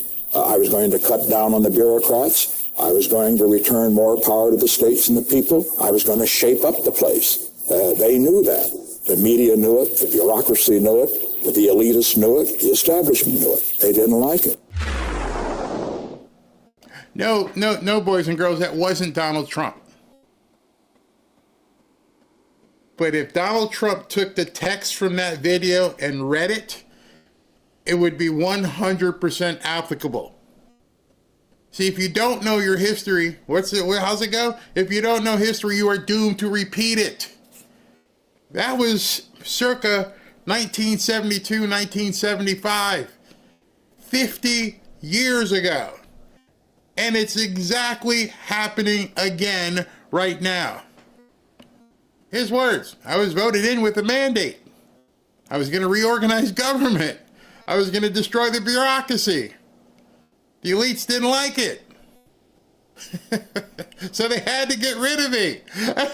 And I'm watching this stuff and go, are people not seeing this parallel? Seriously. Do people not bring this to you when they're doing their podcast and show you, hey, do you see these parallels? So when you start putting this grand picture together, unless your frontal lobe is not working, you have to realize Trump knows all this. He's heard it. Just like you've heard it. I go back to my football practice and watching game films. You don't think he's gamed this out? You don't think Trump has gone through and said, okay, this is what they did to Kennedy. I see it. Gotcha. This is what they did to Nixon. Okay, got it. See it. This is what they did to me. You don't think he knows right now? Oh, by the way, then they also tried to do the other thing to me. They did the impeachment thing. That didn't work. They tried this. That didn't work. They sued me and tried to take all my money. That didn't work. And they tried to do this Stormy Daniels stuff. That didn't work. And then Fannie Willis and everybody else and Merchant, blah, blah, none of that worked. So then they tried the ultimate removal. Then they tried the ultimate impeachment. And none of it's worked. They're not done. Don't for an instant think that these people are done. They know if they don't make it done, they're completely done. So if you know you've got somebody backed into a corner, they're going to come out clawed. And he knows this. But for some reason, some people on the right don't. Why is that? Ask yourself now. There are some people out there who are obviously historically knowledgeable. They can see what happened. These videos are all out there for people to search and look for. Why don't they tell you this? Why are they out there trying to scream about this list? Are they in on it? Is it a team's thing? I don't know. But what I do know is Trump knows. He knows exactly what he's doing. He understands how this poker hand is going to be played. SV just texted me. I'm sitting here blown away. He says, Cindy Violet, as always, he can't show his card yet. Trump is still in the middle of a hand. And if anybody knows poker, it's Cindy. She's actually won those bracelets that I was talking about. She's a champion poker player. And I'm sitting here going, oh my God, I'm going to have to log off the show because I want to talk to her about playing poker. And then SV texts me, Cindy Violet's talking in here. I'm like, oh my goodness. Cindy, thank you very much for watching. A poker player understands you don't want other people to know what's going on, which is the complete antithesis to what the media wants, and definitely the antithesis of podcasters. They don't know what the hell's going on. He ain't telling them. There's people in his cabinet who probably don't know what he's doing. But yet, blah, blah, blah, blah, you got a keyboard, so that makes you somewhat important. Okay? Yeah. Sit back and watch this show. Here's the last piece. Not last piece, but I went through the litany of all the things they've done to him, and he's come through and he survived. What do you think they're going to do to President Trump when he's out of office if they take control? You think they're going to say, he's out of office. That's old news. Don't worry about it. They're going to try and put him in jail for whatever left of his life he has. They're not going to stop. So I'm telling you this. You don't think he knows that? You don't think he's got that poker hand going, I know what you're holding back there. Yeah, you're holding Judge Merchan and Judge Bo Asperger with a couple of sentences on me. But what you don't know is what I'm about to drop on here. I haven't got to the point yet. we haven't got to the turn, which is the fourth card that comes up. So you've just seen the flop so far. You've seen the first three, and everybody's like, and people are doing their thing right now. They're strategizing. How are you reading this? How do you read these cards? But the game starts when you get to the turn, as far as I'm concerned. Maybe Cindy disagrees or SV might disagree, but the game for me starts when you get to the turn. When you turn over that fourth card, that's what separates people, because now I'm either going to come for your throat, or I'm going to bluff, or I'm going to get the hell out. I got three choices at that point. And hopefully it's coming for your throat. I don't like bluffing too much because I'm not that good at it. And plus, it scares me. I'm giving SV a tip here. So now, let's continue. Let's go into what's been going on. And President Trump has been telling you, again, even more so, if you haven't been paying attention, which I think a lot of people haven't. Let's go here. Boom. Fox Business tariff revenues have topped a record $113 billion. Now, this isn't the investment. This is just the tariffs. $113 billion for the first time during the fiscal year. A revelation that comes as President Trump imposes near weekly duties on some of the world's largest economies. The U.S. received more than $27 billion in custom duties in June, the highest figure so far this year, according to the Treasury Department's custom and certain excise taxes. Trump's tariffs revenues are hitting $100 billion thus far. $100 billion. Not including the hundreds of billions that he brought in yesterday or the 17 billion that he brought in today. And we have Jerome Powell twiddling his you-know-what. Let me see if he's actually come forward and done anything today as yet. Nope. Oh, stock market's flying. Absolutely flying. Up again. I told Ashley we're going to start doing a financial segment. We're going to see if we can't bring in some bankers and different people to talk to you about finance as well. Enough with the histrionics. I want to talk to people and bring them meat, not the same old crap. And so I think we need to start bringing some people in that want to talk about business and finance and how what you should be doing in your own portfolio or starting your own portfolio. So here's a preview. Let's start talking about the money. It's a great honor to have the Prime Minister and the Crown Prince of Bahrain. That's a fancy two titles, I want to say. I don't know if I'd rather be the Prime Minister or the Crown Prince. All right. I messed up. Sorry, my fault. I got to take a mulligan here. My fault. So this is the conference he had this morning with the Prince of Bahrain. I'm going to have to also watch. Supposedly he's coming out at 3 o'clock to sign something else again. So while he's talking, I'm going to get the feeds ready because something else is supposed to happen at 3 o'clock. All right, so let's go ahead and listen to, and I'll jump in when he starts talking some really good stuff. But this is the Prime Minister and the Crown Prince of Bahrain talking to President Trump in the Oval Office. It's not very long, but man, it's hard hitting. Let's listen. The Crown Prince, and very importantly, your son, your beautiful son, who has a great reputation. You know that. Thank you, Mr. President. Great reputation as a smart, hard-working guy, so it's good to say hello to you. Congratulations. We've had a tremendous relationship, I have personally, with Bahrain over the years, and has been a fantastic ally. And anything they needed, we helped them, and anything we needed, they helped us.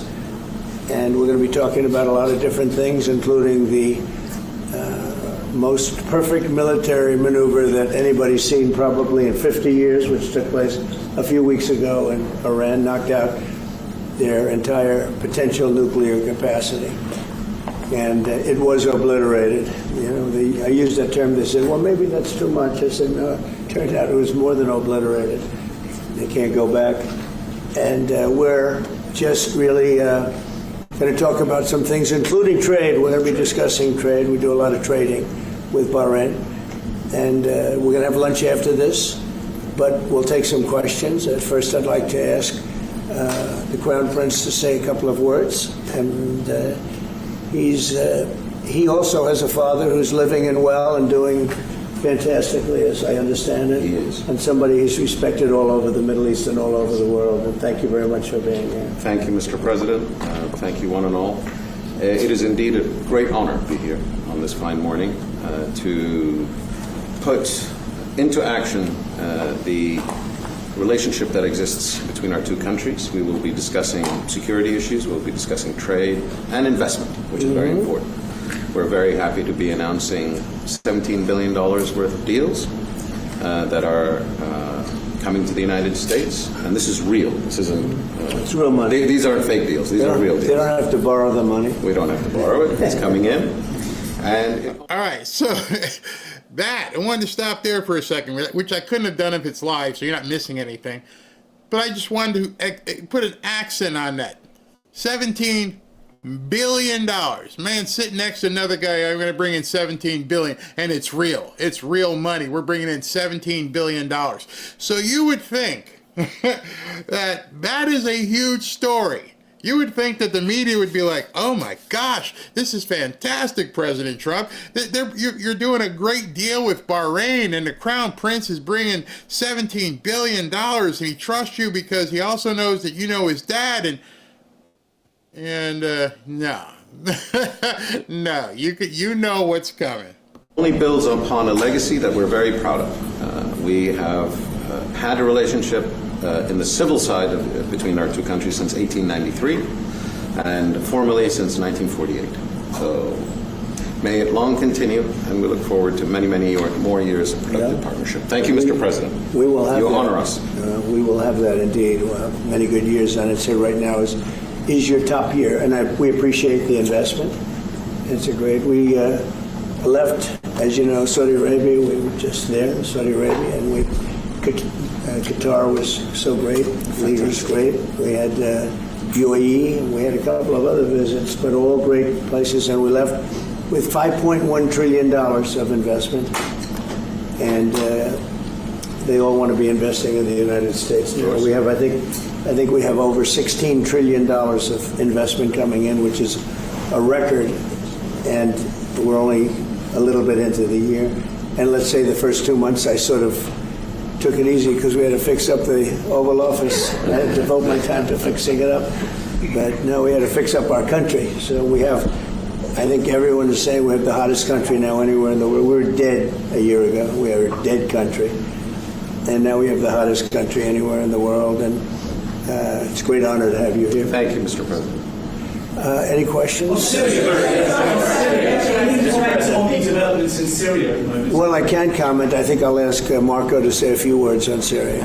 Yeah, it's complicated, obviously. These are historic, long-time rivalries between different groups in the south-west of Syria, Bedouins, the Druze community, and it led to an unfortunate situation and a misunderstanding, it looks like, between the Israeli side and the Syrian side. So we've been engaged with them all morning long and all night long with both sides, and we think we're on our way towards a real de-escalation and then hopefully get back on track in helping Syria build a country and arriving at a situation there in the Middle East is far more stable. So in the next few hours, we hope to see some real progress to end what you've been seeing over the last couple hours. Mr. President Jerome Powell, do you have plans, or you're back considering firing Jerome Powell? What's your justification if you're thinking about this? Well, he's too late. He's always been too late. Hence his nickname, Too Late. He should have cut interest rates a long time ago. Europe has cut them 10 times in the short period of time, and we cut them none. The only time he cut them was just before the election to try and help Kamala or Biden, whoever the hell it was, because nobody really knew. Obviously, that didn't work, but he tried to cut them for the Democrats, Kamala, and how did that work out? You'll tell me. It didn't work out too well, did it? But he's I think he does a terrible job. He's costing us a lot of money, and we fight through it. It's almost, the country's become so successful that it doesn't have a big impact, but it does hurt people wanting to get a mortgage. People want to buy a house. He's a terrible Fed chair. I was surprised he was appointed. I was surprised, frankly, that Biden put him in and extended him, but they did. So, no, we're not planning on doing anything. We're very concerned. He's doing a little renovation for $2.5 billion of the Fed, building a renovation, and they have a close to $900 million cost overrun, and it's a shame. But the biggest cost overrun is the cost overrun for interest rates, because we should be paying 3 points lower, and we would save $1 trillion a year in interest if that were the case. And all it is the stroke of a pen. And that goes for his board, too, because his board is not doing the job, because they should try and rein this guy in. So he's doing a lousy job, but no, I'm not talking about that. Fortunately, we get to make a change in the next, 8 months or so. And we'll pick somebody that's good, and we'll pick somebody. I just want a fair job. We want to see lower interest rates. Our country deserves it. We're making a lot of money. We're doing great as a country. We have no inflation, record stock market, record business, record everything. Everything's a record now. We had the worst inflation in history under Biden, and now we have almost no inflation. We've done a great job, and we should have it. See, one of the reasons why he has to keep saying this stuff over and over and over, which you'll see after this meeting that they're having, is because the press doesn't talk about it, and neither do the so-called influencers. They're not even talking about the good stuff. So this right after he made that announcement, no, I'm not going to fire him yet. So what ends up happening? So you go to CNBC, and the first thing says the S&P rises in volatile session as Trump denies he is firing Powell. So when this man speaks, things happen. And so he says, I'm not firing Powell. Let's go into the article. It says stocks were taken on a wild ride Wednesday as White House official indicated to CNBC that President Trump was moving closer to firing Jerome Powell from his post as Federal Reserve Chairman, initially knocking down the S&P 500. However, the benchmark rebounded as Trump later denied the report, but traders still fear he could follow through. Notice this one here. It says stocks were taken on a wild ride Wednesday as the White House official indicated that he was going to fire him. What official? Who was it that said that? Somebody dropped some beans on somebody. They weren't supposed to. And then, of course, the stock market reacted. So while they are getting ready, we'll continue with the press conference. He's going to be live momentarily. I'm all set. So let's continue with the Bahrain guy. Interest rates cut. So you're saying the other day that Scott Bessent, you're so happy with the Treasury that he's not your top option to replace Jerome Powell, whatever that may be, whatever you decide what you want to do with him. No, Scott's doing a very good job. No, I'm very happy with Scott. Which I'd rather keep him. Kevin's somebody we'd consider. Kevin is fantastic too. We have a lot of good people for that job. It's not a tough job, to be honest. Assuming you're smart, it's not a tough job. If you're a dummy, then I guess it's a tough job. But it might be one of the easiest jobs I've ever seen. And now on top of it, he's building a close to $3 billion little nest egg for himself. He's not doing the right job. We should be saving $1 trillion a year in interest. When he talks about cost, we should be saving, think of it, $1 trillion a year. Add that with the tariffs and everything else. But he just doesn't want. He's a knucklehead. But we'll see how that. We'll see how he's listening to this. That's a strange conversation. But we like to say it like it is.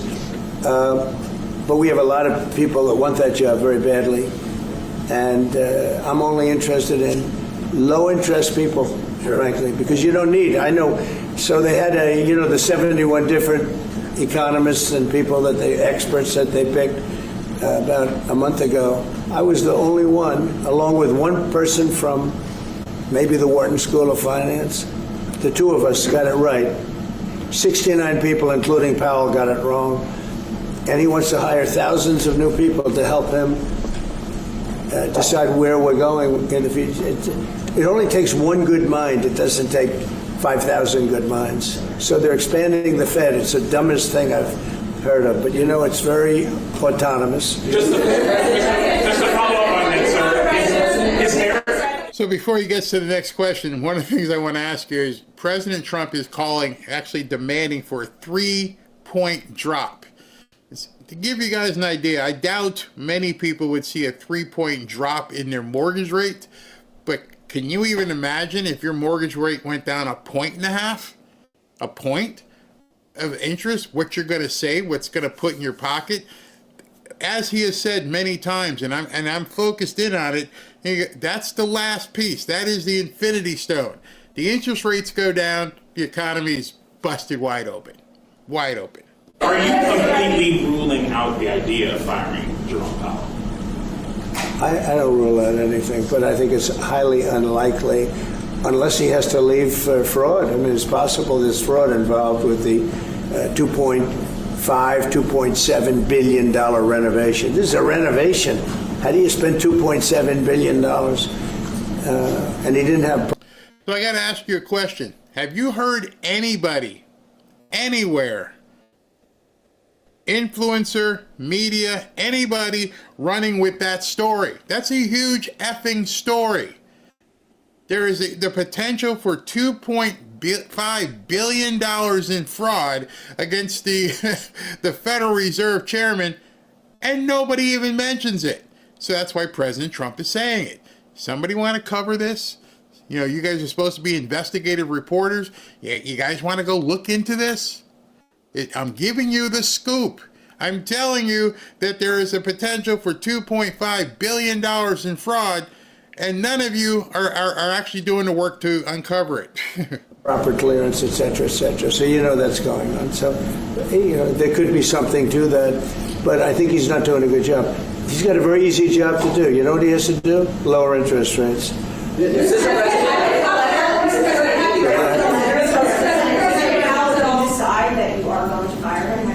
No, I haven't drafted a letter. So you didn't show a letter to Republican lawmakers last night? No, I talked about the concept of fire him. I said, what do you think? Almost every one of them said I should. But I'm more conservative than they are. No, we didn't. We talked about it. In fact, we had 11 of the 12 people here yesterday for a very big bill having to do with crypto, etc. And other things. And all of the votes are going with us, every single vote. But during the conversation, when we were talking about it, I asked, what would you do about that? They all said would fire him. Mr. President? Yeah, please. Thank you for taking the question, sir. You were in Pennsylvania yesterday. You unveiled $92 billion worth of investments. One of those jumped out to $15 billion in Homer City to build the largest natural gas power plant ever. I was at the rally where you told Homer City residents that you would not forget them when the biggest coal plant in Pennsylvania closed down.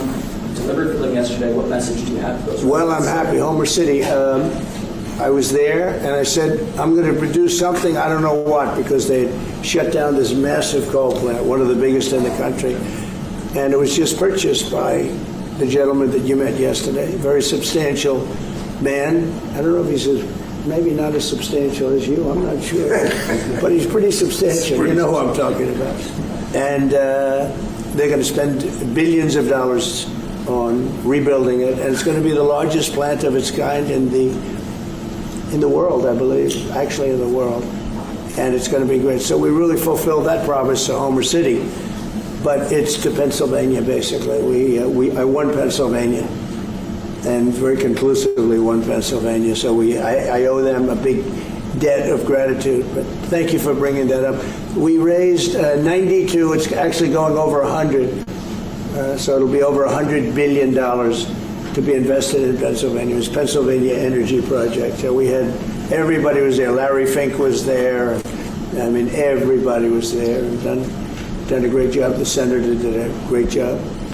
And we were very proud. That was a great meeting yesterday. Thank you very much. Mr. President, actually for each of you, so for the Crown Prince, are you planning on taking any of the Patriot missiles that you're going to receive from the United States and divert those to help Ukraine? We have no current plans, as we have an operational requirement inside Bahrain to keep them there for the present time. At least. He's got plenty of them, too. And Mr. President, on the fentanyl bill, they're wonderful. They're wonderful pieces of kit. They work very well. American technology is the best. Yep. And on the fentanyl bill, that's maybe the most important part of this. He has his choice of everything, and we make the best military. All right, President Trump is coming on live here. So I'm going to cut to that, obviously, because we want to take President Trump as he's going live. And we'll come back to this once he's done. So let's go to President Trump right now.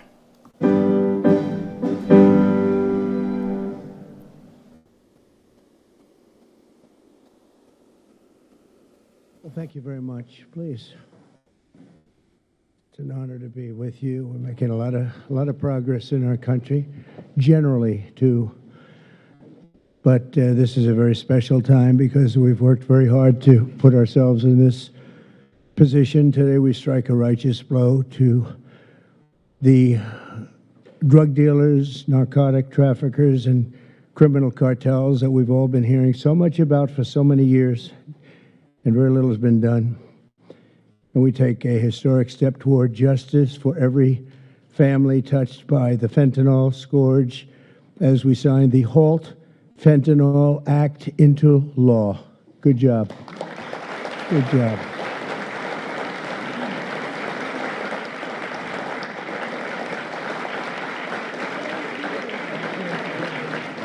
We'll get him. We'll get him. Thank you very much. With this bill, we are officially and permanently classifying all fentanyl-related substances as Schedule I narcotics, which is actually a very big deal.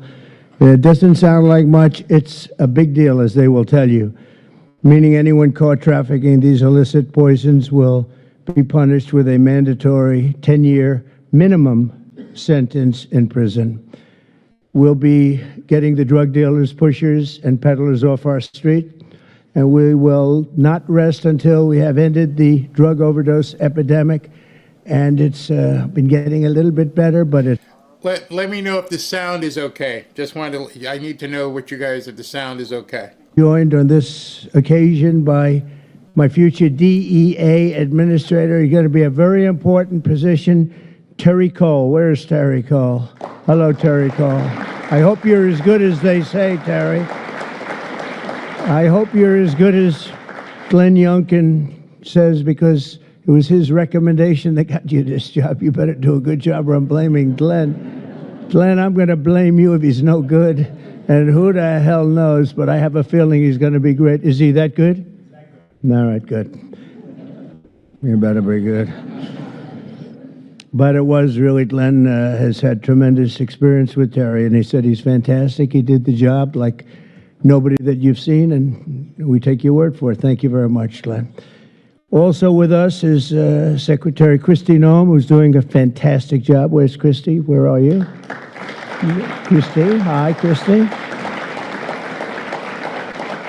She is doing a great job with Tom Holman, who's fantastic. He's also central casting. He does serve the central casting role, too, doesn't he? And he's a great guy. Special Envoy Steve Witkoff. Steve, thank you very much. Thank you. Good job. And we have some good news on Gaza and good news on a couple of things that we're working on at a very high level. But you've done a fantastic job. Thank you very much. My nominee to lead the Office of National Drug Control Policy, Sarah Carter. Sarah, great reporter, too. She was a very tough and good reporter, and you've done a fantastic job. So now you'll be able to put all that experience to work. No more criticizing or anything else. You got to do it yourself, and you're going to do a great job, you know, as reporters do on occasion. Thank you very much. Thanks, Sarah. Good luck. Governors Glenn Youngkin, Jeff Landry, and Kelly Armstrong, where are you? Stand up. Great. Hi, fellas. Hi. How are you? And great friends of ours, Senators Chuck Grassley. Chuck, fantastic. You look fantastic. Looks like he's 44 years old. You look great, Chuck. We're proud of you. Jim Banks. Jim. Thank you, Jim. Good job. Good job. Ron Johnson. Ron, good. We've got that bill passed, Ron. We got it passed. Thank you for all your help, too. Ashley Moody. Ashley, thank you very much. Jim Risch. Thank you, Jim. And you're doing a great job on the committees, and you're getting them through, the people that we need, right? I appreciate it, Jim, very much. Well, I urge him, Jim, you got to get going. No, Jim's been fantastic. Bill Cassidy. Thank you, Bill, very much. Thank you very much. And Roger Marshall. Roger, thank you. And by the way, I have to say, John Thune called. He said, can you get my senators back? We're taking a vote, so we're going to go as quickly as you can. And if you feel like the urge, just get out. And we got to get all these bills signed, a lot of them related to what we're doing. So don't have the urge to stay. I won't be insulted if you walk out. but he just called. He said, could you get him back as soon as possible? Representatives Morgan Griffin, Brett Guthrie, Andy Biggs, Andy Barr, Buddy Carter, Addison McDowell, Troy Balderson, hi Troy, Randy Feenstra, thank you Randy, Scott Franklin, Tony Gonzalez, John Joyce, Dan Muser, Mike Carey, Scott Fitzgerald, Diana Harshbarger, Bob Latta. That's a good group of people. Hal Rogers, Mike Rowley, and Nick Langworthy. Thank you. We've got a lot of great people. That's a lot of political talent we have. A lot of political talent. Thank you very much. Thanks as well to State Attorneys General Brenna Bird. Thank you, Brenna, wherever you may be, because, you know, Brenna, she was the first one in that state to endorse Trump. Thank you very much. I don't forget those things, even though this is non-political today, okay? Alan Wilson, Chris Carr, and Marty Jackley. Thank you all very much. Thank you. So 6 months ago, we came into office and inherited the worst drug crisis in American history by far. They did nothing. For 4 long years, Joe Biden surrendered our borders to the most evil and vicious traffickers, networks, and everything else on the planet Earth, allowing foreign drug cartels to carve out a massive footprint on American soil. We were doing nothing. This open borders nightmare flooded our country with fentanyl and with people that shouldn't be here, some of the worst people on earth. And illicit drugs decimated American communities and left us with the largest law enforcement challenge in our country's history, and hopefully will always be the largest. I can't imagine anything being worse. They allowed millions and millions of criminals into our country, 11,888 murders, 50% of whom murdered more than one person. On day one of the Trump administration, we declared an all-out war on the dealers, smugglers, traffickers, and cartels.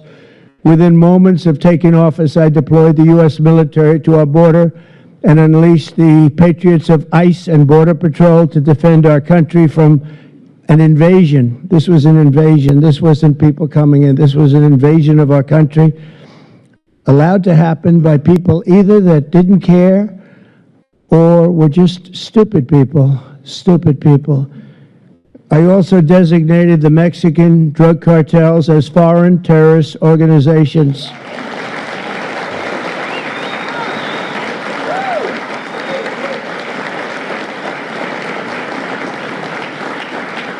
And within a few short weeks, believe it or not, if you remember, now we've even surpassed that, but we achieved the most secure border in U.S. history. And last month, we had the lowest number of illegal border crossings ever recorded. We had in June, the number was actually 0. Now, even I don't believe that, but we're going to take it. How can you go from hundreds of thousands to 0? But that's what they say. And these are very liberal people that do the recording, so I think we're going to have to take it. But the number was 0 in June.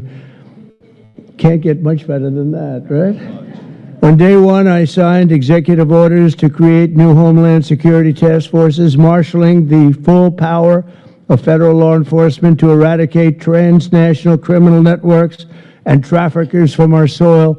We wanted them out. 2 weeks ago, we secured the resources necessary to achieve that mission when I signed the One Big Beautiful Bill into law. And I want to thank you all. I want to thank you.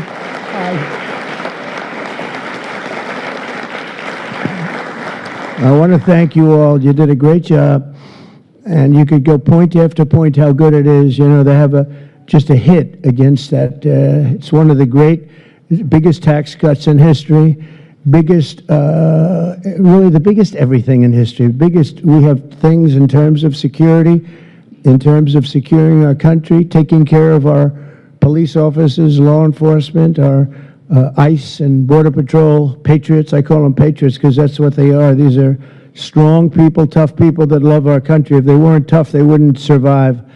But we do more for the country in that bill, I think, than just about any bill that's been passed. And we're going to have to start speaking about it because the Democrats use it. They say it represents death. How effective is that, right? That's pretty good. It represents that. That's all they have. They only have lies. It's the only thing they have. They don't have policy. They can't get people elected. They don't have good candidates.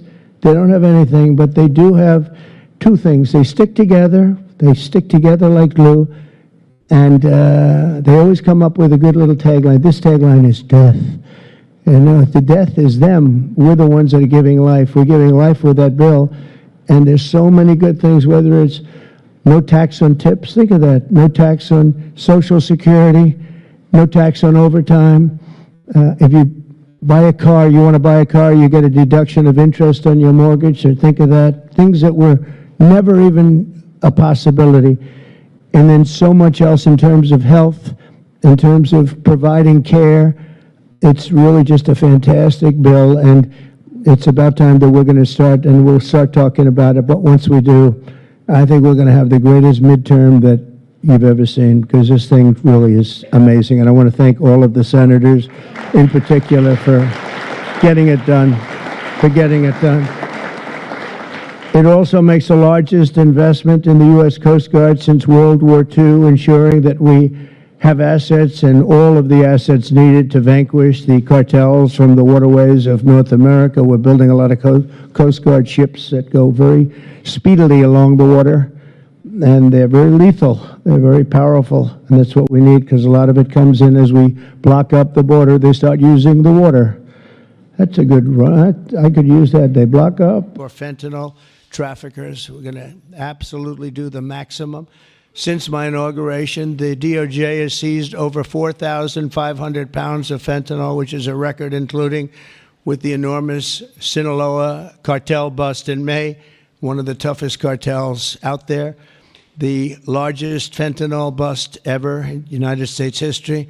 And now with the signing of the Halt Fentanyl Act, in just a few moments, we are delivering another defeat for the savage drug smugglers and criminals and the cartels who have a tremendous amount to say about Mexico. If you want to be nice about it, I'm trying to be nice about it.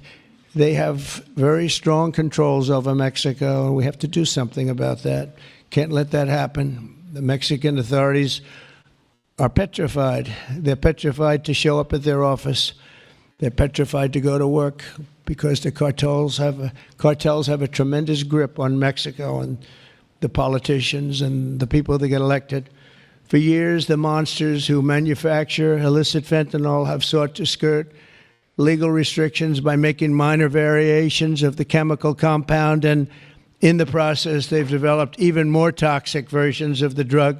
One common variant, known as carfentanil, it's becoming more and more common. It's 100 times more potent than the original version of fentanyl. Can you imagine? Look at what you have to suffer with the original. I mean, this is 100 times more potent, and it's happening stronger, more and more dangerous. And as you know, and I have a very good relationship with President Xi of China, but I imposed a 20% tariff on China because of the fentanyl, and I call it a penalty. It's a penalty because China delivers much of the fentanyl. Some people would say all of it.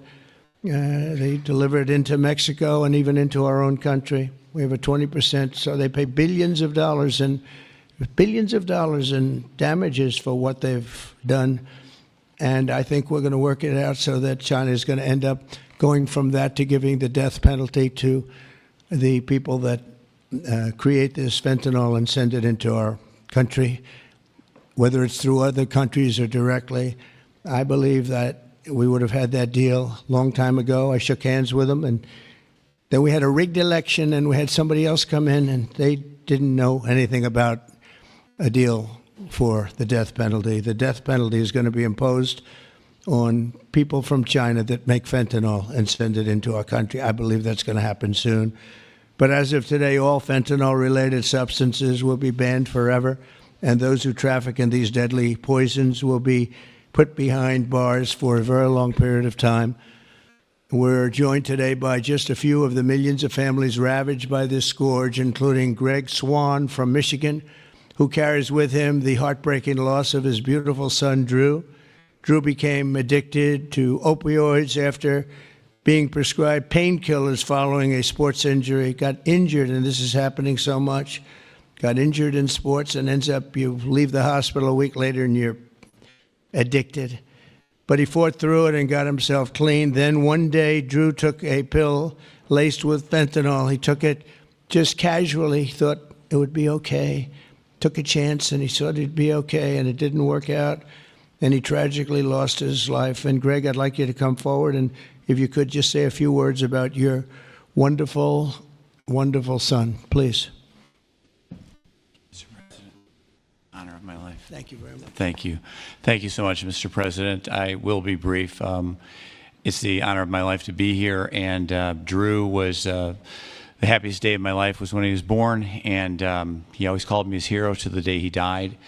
And his passing ruined, I thought, my life, and every parent back here that I meet and in the audience, some of my friends, their life is gutted when they lose a kid. There's despair and there's hopelessness. But we've been able to find some repose in going out and advocating, and we want to hit every school in America. There's 26,727 of them. We want to go into every one. The kids are silent when they hear we lost somebody to this, and we tell our story, and they leave unequivocally ready to run away from fentanyl. I would just like to say thank you, Mr. President, for stopping the border crossings. Full stop, mic drop.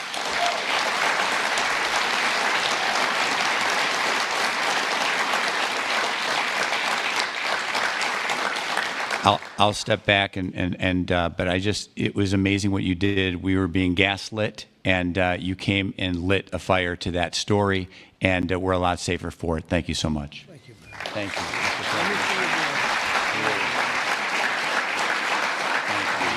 Yeah, thank you so much. Thank you. That's tough stuff.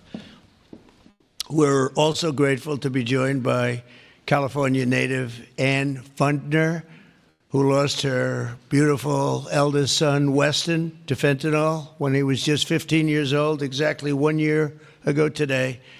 Ann delivered a moving tribute to Weston at the Republican National Convention. People that saw it have not forgotten it. And Ann, I'd like you to please come up and say a few words about your wonderful boy. Thank you. Please.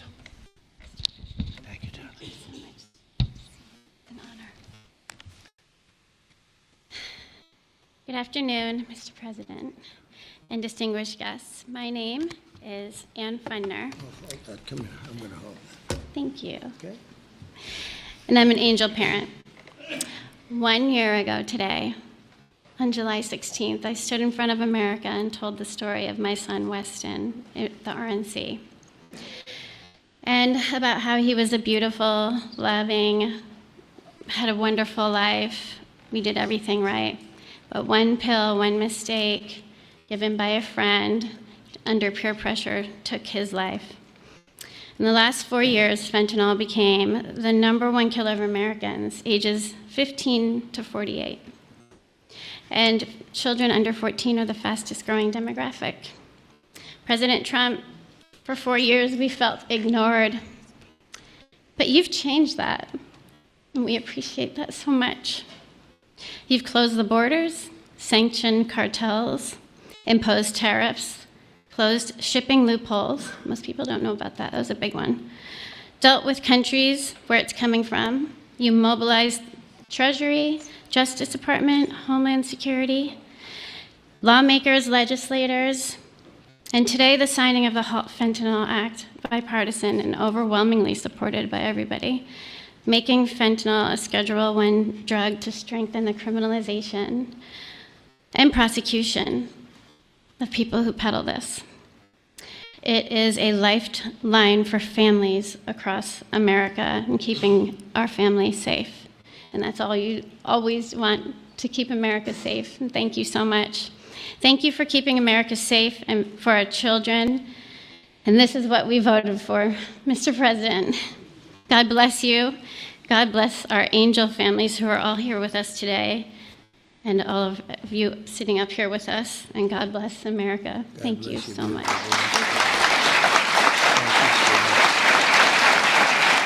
You can have that. Would you like that? I would love to give that to you. Thank you very much. It's just crazy that we have to even be doing this. It's so sad. It should be so unnecessary that we stand here for years and years doing the same thing over and over. It's terrible. A friend of mine, a longtime friend of mine, is Jackie Siegel, and her beautiful children, her husband David just passed away. David Siegel was a great developer, great developer, great guy, a friend of mine. But her children, Jordan, Jacqueline, and Drew, come from Florida. Jackie lost her beautiful daughter Victoria to drugs when Victoria was just 18 years old, a beautiful person. And this April, Jackie lost her sister, Jessica, to fentanyl. In her daughter's honor, Jackie founded Victoria's Voice. And I'd like to ask Jackie to come up and say a few words about her daughter, her husband, her family. She's comes from a great family, and they've been fighting this scourge for a long time. Thank you very much, Jackie.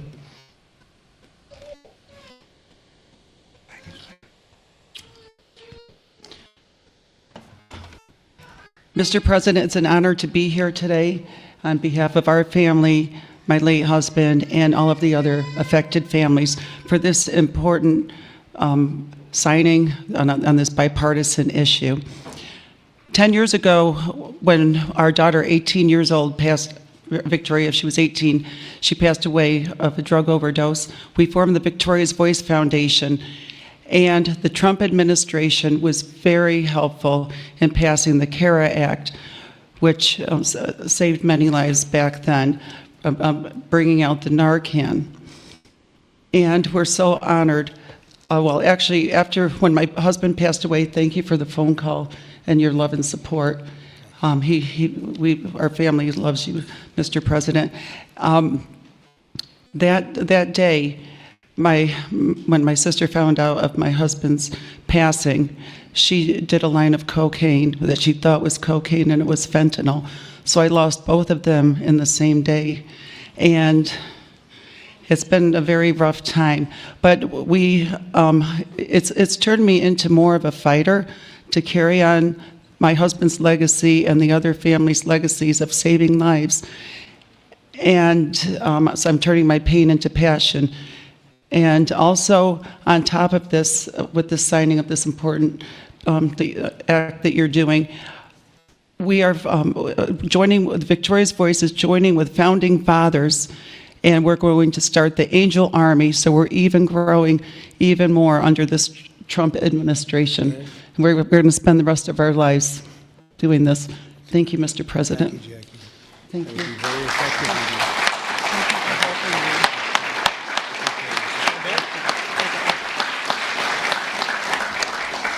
That army will be very effective, knowing Jackie. So thank you very much, Jackie. Everyone knows someone touched by the incredible crisis that we've all been watching all over the world. They're watching it. Other countries have the problem. But I don't think there are too many that have it more seriously than us. They come here, they rip us. They rip us so badly, the cartels and all of the others, because we're sort of a rich country, and that's where the money is. So it happens. People say, why is it so much? Because we have money. We're richer than other countries, so they come here more. They take the money like taking candy from a baby.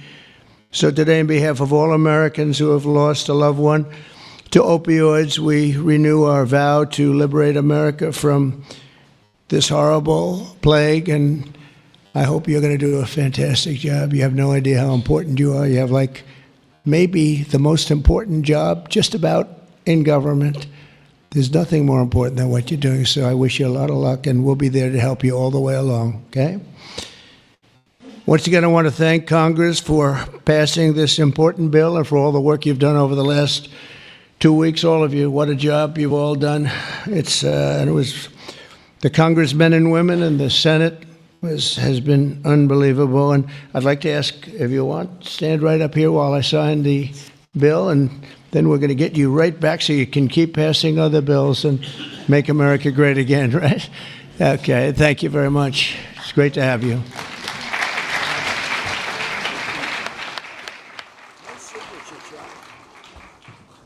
All right, I'm doing good, Chuck. Okay, are we all set? Feel very, very protected in here, Jim. Yeah. Very Closer, protected. closer. We want to make sure it's signed. People behind me.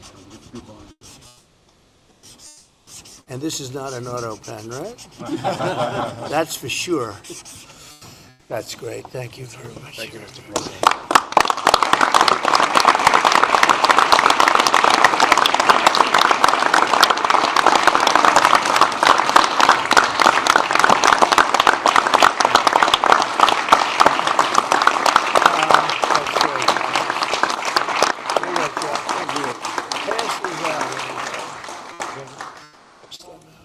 Okay. Pass them out. We'll give some to the back too. Okay, we'll just pass them around. Thank you. Thank you very much, everybody. This is really an honor. Very important. One of the more important things that we'll ever sign, I suspect. And thank you all for the great job. Thank you, Mr. President. Thank you all for the great job.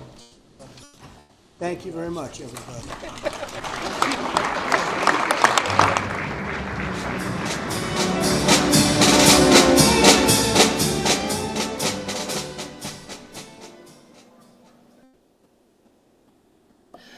Ooh, that was very touching, to say the least. We got some more pictures. Hold on, different feed. Very much, everybody.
Once President Trump is off stage, I'll continue with our show.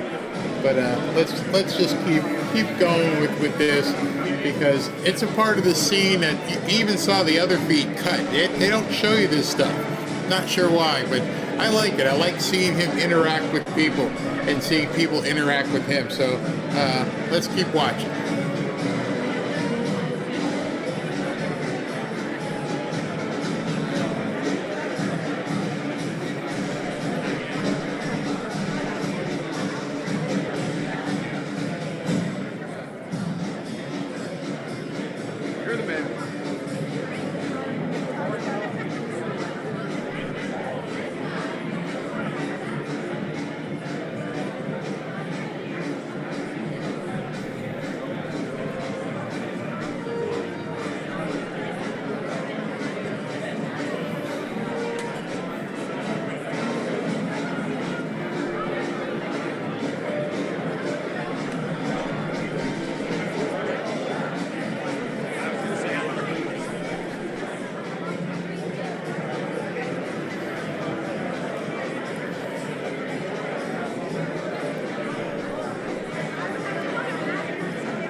So this guy who's showing so much to these people who have lost their children to fentanyl, this is the guy that they're trying to get you to think doesn't care, doesn't want to do anything for other victims. But he's sitting here spending his time as the president of the United States taking pictures, even accepting some of the pictures of the fallen children and husbands. And look at these people's faces. And you're trying to tell me, are you really trying to tell me that this guy who you can see behind the stage at this point, or actually backstage I would call it, this is the guy who doesn't care about people? That makes it an even harder sell. When you're watching stuff like this, there is no reason for him to be there. He could have just said, you know what, we're done with the speech, I'm out of here. Like Biden used to do, and Biden would walk off and would leave people just standing there. He's sitting here, just doesn't have to be doing this, but yet they want you to believe that this guy doesn't care. I'm sorry, I can't buy it. I think we're seeing an epic game of poker.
General was in here, your FBI leadership. Do you still have confidence in that team, sir? Total. Sir, will you get waiting a special counsel to investigate the Epstein investigation? I have nothing to do with it. So if you heard that last comment, somebody took the opportunity to try to go after Pam Bondi again. Do you still have confidence in your attorney general? Totally. Total.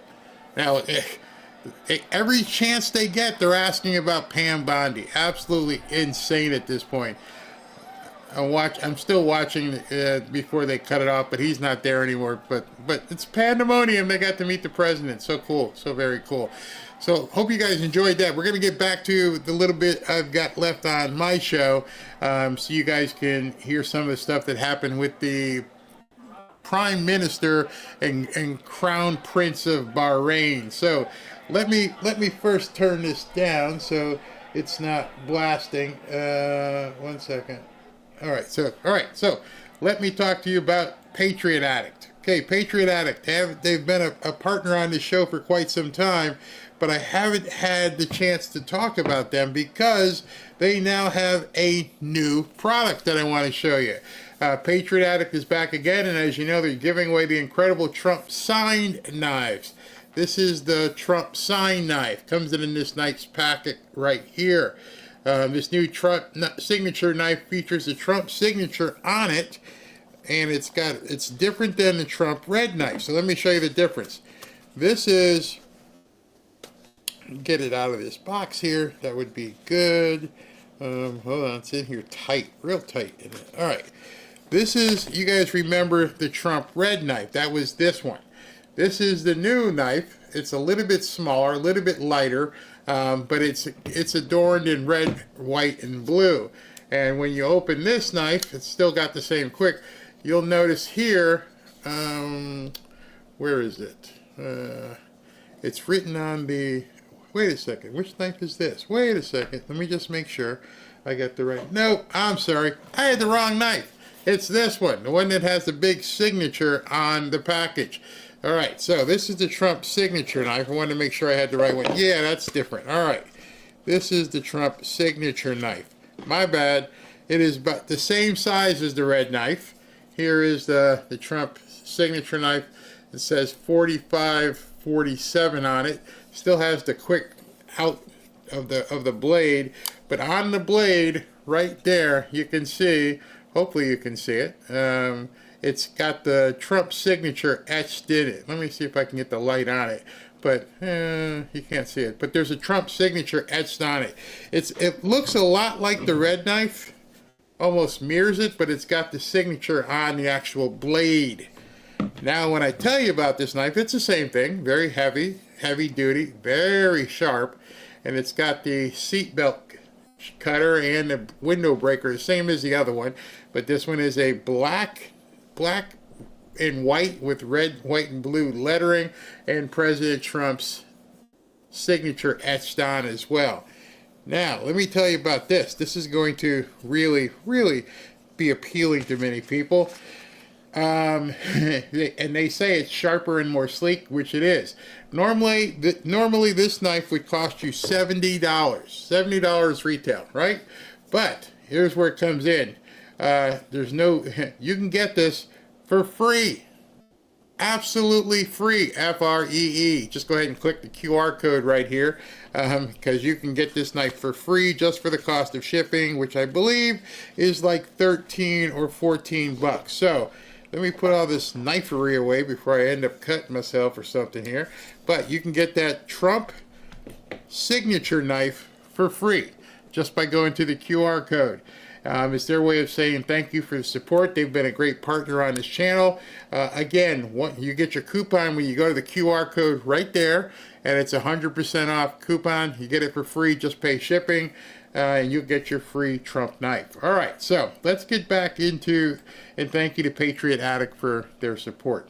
Love it, love it. All right, so where were we? We were talking to the Crown Prince of Bahrain, and when he was answering questions from the reporters, and of course those reporters just forget that there's somebody sitting next to them, and they're asking their questions. So let's continue. Equipment by far in the world. There's nothing close, right? Bar none. Yeah.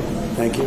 Now, on the fentanyl bill that you're signing today, do you hope that that's going to restart law enforcement cooperation with China on getting the fentanyl? Yeah, I think China's been helping out. I mean, it's been a terrible situation for many years with fentanyl, but since I came here, we're talking to them, and they're making big steps.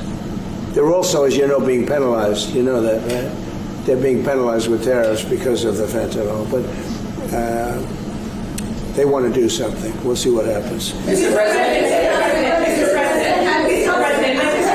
Go ahead, please. Thank you, Mr. President. When American from Tampa was beaten to death, he was killed by Israeli settlers in the West Bank. His family has been calling on you to help prosecute against killers. Are you going to do that, American from Tampa? Yeah, your first sentence is really, go ahead. An American citizen from Tampa, Florida, has been killed in the West Bank. His family has been asking you to prosecute him. Are you going to help? So first of all, have you seen yesterday, Ambassador Huckabee has asked the Israelis to conduct an investigation. We want to get all the information about who was involved. We protect all American citizens anywhere in the world, especially if they're unjustly murdered or killed. So we're gathering more information, but I hope you saw yesterday Ambassador Huckabee in Israel asked the Israeli authorities to produce an investigation and concrete information about who was responsible for his murder. They're reporting that tomorrow. We have a meeting on it. They're going to be reporting that to me. Yeah. Do you think that the Gulf area now is more secure, and do you believe that a negotiation with Iran is necessary at this stage? Well, I definitely believe that the volatility of the situation has been reduced. And we didn't know where it was going to go on the Sunday. We were very glad when we found out on the Monday. Let me put it that way. And should the Iranians want to negotiate, I believe the ball's in their court. That is the true reality of where we stand today. They are the ones that stand to benefit from a negotiation. And they do. They want to negotiate. They want to negotiate badly. We're in no rush because, we said we could have made a deal. They should have made a deal. And then we bombed the hell out of their various places. We're in no rush, but if they want to negotiate, we're here. Yeah. Mr. President, I know you want to move past all this intrigue over the Epstein file, but I do want to ask you to clarify something you said this morning. You said this was all a hoax. Has your Attorney General a big hoax. Told you this was a hoax? What evidence? No, it's not the Attorney General. No, I know it's a hoax. It's started by Democrats. It's been run by the Democrats for 4 years. You had Christopher Wray and these characters and Comey before him. And it's a bad group. It started, actually, look at the Steele dossier that turned out to be a total hoax. The 51 agents, the intelligence, so-called intelligence agents, it was a hoax. It's all been a big hoax. It's perpetrated by the Democrats. And some stupid Republicans and foolish Republicans fall into the net. And so they try and do the Democrats' work. The Democrats are good for nothing other than these hoaxes. They're bad for policy. They're bad for picking candidates that can get elected. Like in New York, we have a communist running. He may get elected too, actually, but he'll destroy the city. It's I call it the Epstein hoax. It takes a lot of time and effort. Instead of talking about the great achievements, we've had a great gentleman. Yesterday, as you know, went on CNBC and he made the statement that Trump may go down as the greatest president of all in the United States. And instead of talking about the things we've achieved, we've had tremendous achievement. They're wasting their time with a guy who obviously had some very serious problems, who died 3-4 years ago. I'd rather talk about the success we have with the economy, the best we've ever had, and all of the things we've done, including in the Middle East. I mean, you see it. Instead, they want to talk about the Epstein hoax. And the sad part is it's people that are really doing the Democrats' work. They're stupid people. Yeah, go ahead. Go ahead. Mr. President, there's lots of reports coming into this meeting that you plan on firing Fed Chair Jay Powell. Is that right? Those are reports, but they're not true. So it would be useful to know, are you committed to picking someone from the outside? Are you going to interview? I have so many people that want that job. I have people that I've known a long time. They're calling me, begging for the job. You know what you need there? A smart person with common sense, but you need a very smart person for that job.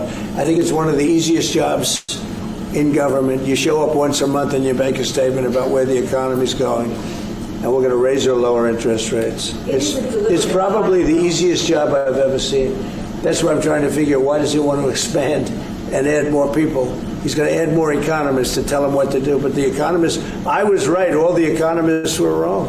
They admitted it. They admitted it this morning. Quiet. Go ahead. You mentioned fraud in an earlier Are you saying you want to investigate the Fed chair for fraud related to this renovation? Well, I think he's already under investigation. He spent far more money than he was supposed to on rebuilding. I didn't see him as being the kind of guy that would want to have parks, rooftop parks and everything else on top of buildings, but who wants to spend that money for the Fed? The Fed is supposed to sit there and say where interest rates are going and a couple of other very easy things to do. And he spent $2.5 billion. I think he's got some problems. Thank you, sir. You also reported a monthly surplus in the month. That's right, $25 billion. A ton of money with these new tariff rates coming into effect on August 1st. We're going to be bringing in even more tariff revenue specifically. How much revenue do you think we can consistently bring in from these tariffs? And how big of a game changer is this, not only for the economy, but also for fiscal responsibility? Well, we're going to be bringing in, already we've brought in over $100 billion. We'll be bringing in hundreds of billions of dollars. And the tariffs really haven't kicked in that much other than automobiles and steel. August 1st is a big day. August 1st is when very substantial money comes into our country. We've made deals with a lot of great places, but we had one yesterday, that was announced. We have another one coming up, maybe with India. I don't know. We're in negotiation. When I send out a letter, that's a deal. In other words, that's a deal. They don't want to ever say that. Oh, how many deals have you made? The best deal we can make is to send out a letter. And the letter says that you'll pay 30%, 35%, 25%, 20%, in one case 50%, Brazil, and because what they're doing to their former president is disgraceful. I know the former president. He fought like hell for the people of Brazil, that I can tell you. And I believe he's an honest man. I think what they're doing to him is terrible. So, we have some pretty good deals to announce, but every time we send out a letter, that's the deal. The big one really is going to be on the 150 countries that we're really not negotiating with, and they're smaller. We don't do much business with them. Because you have a lot of countries. You have over 200 countries, and a lot of people don't know this, but we'll have well over 150 countries that we're just going to send a notice of payment out, and the notice of payment is going to say what the tariff, and it's all going to be the same for everyone, for that group. They don't, they're not big countries, and they don't do that much business. It's not like the ones that we've agreed with, like China, like Japan, where we're negotiating with them, but I think probably we'll live by the letter with Japan. We're very close to a deal with India where they open it up. Indonesia yesterday it wasn't an open country, now it is. And they have tremendous copper, quality copper, and probably the most copper. And we made a deal with Indonesia. We pay no tariff, zero, and we have total access to trade. That's a phenomenal deal for our companies. And we've agreed with them, as you know, on 19%. They pay 19%. And it's a good deal for them, and it's a good deal for us in that case. But we have a number of them coming up. But overall, we're doing well, and we're taking in a lot of money, We have the number one, we have the most oil of any country in the world, even more than them, which is hard to believe. But we have a little larger piece of land, right? You do, sir. But we're number one in the world in oil, and we're drilling, and today it hit $64 a barrel, which is great, and that'll help stop wars, actually. If you want to know the truth, it's going to help stop wars, and we hope to get it down a little bit more. But we have oil down to $2, $2.25, $2.50 in numerous states. We had one at $1.98 a gallon, and that's a great thing. That's one of the reasons that inflation's in check. When you can do that, you stop the inflation. What Biden did is he ended our policies, went to his policies. He didn't have a policy. Some lunatic around the desk had a policy. Whoever operated the auto pen had a policy, which is, by the way, I think the biggest scandal. That's the scandal they should be talking about, not Jeffrey Epstein. The scandal you should be talking about is the auto pen, because I think it's the biggest scandal, one of them in American history. So the economy is doing really well. And people are saying it. Yeah. Please. Go ahead. Will you ask Attorney General Pam Bondi to release more documents to finally put this controversy to rest? Yeah, whatever's credible, she can release. If a document is credible, if a document's there that is credible, she can release. I think it's good. But it's just it's just a subject. He's dead. He's gone, and. All it is the Republicans, certain Republicans got duped by the Democrats, and they're following a Democrat playbook. And no different than Russia, and all the other hoaxes. They're started by the Democrats, and some Republicans, in this case I was surprised, but they got duped. But have you talked about the different Go ahead. First of all, your high-ranking officials, whether it's been your FBI director or Pam Bondi, they have made some inconsistent statements in the past. Well, I don't know. I can't speak about him, but I can say that Pam Bondi, I really think that she's done very good. She says, I gave you all the credible information. And if she finds any more credible information, she'll give that too. What more can she do than that? I mean, honestly, what more can she do? And we do have bigger problems. You know, we have problems with millions of illegal people that came in here and they're killers. Now, notice what you're hearing. Understanding that the Crown Prince of Bahrain is sitting there and these people are deluging him. I mean, just barraging with stuff about Epstein. And he's been trying to tell you, hey, we just did $100 billion, and they got $17 billion, and we're doing this. We got other problems. We got fentanyl. Oh, no, Epstein.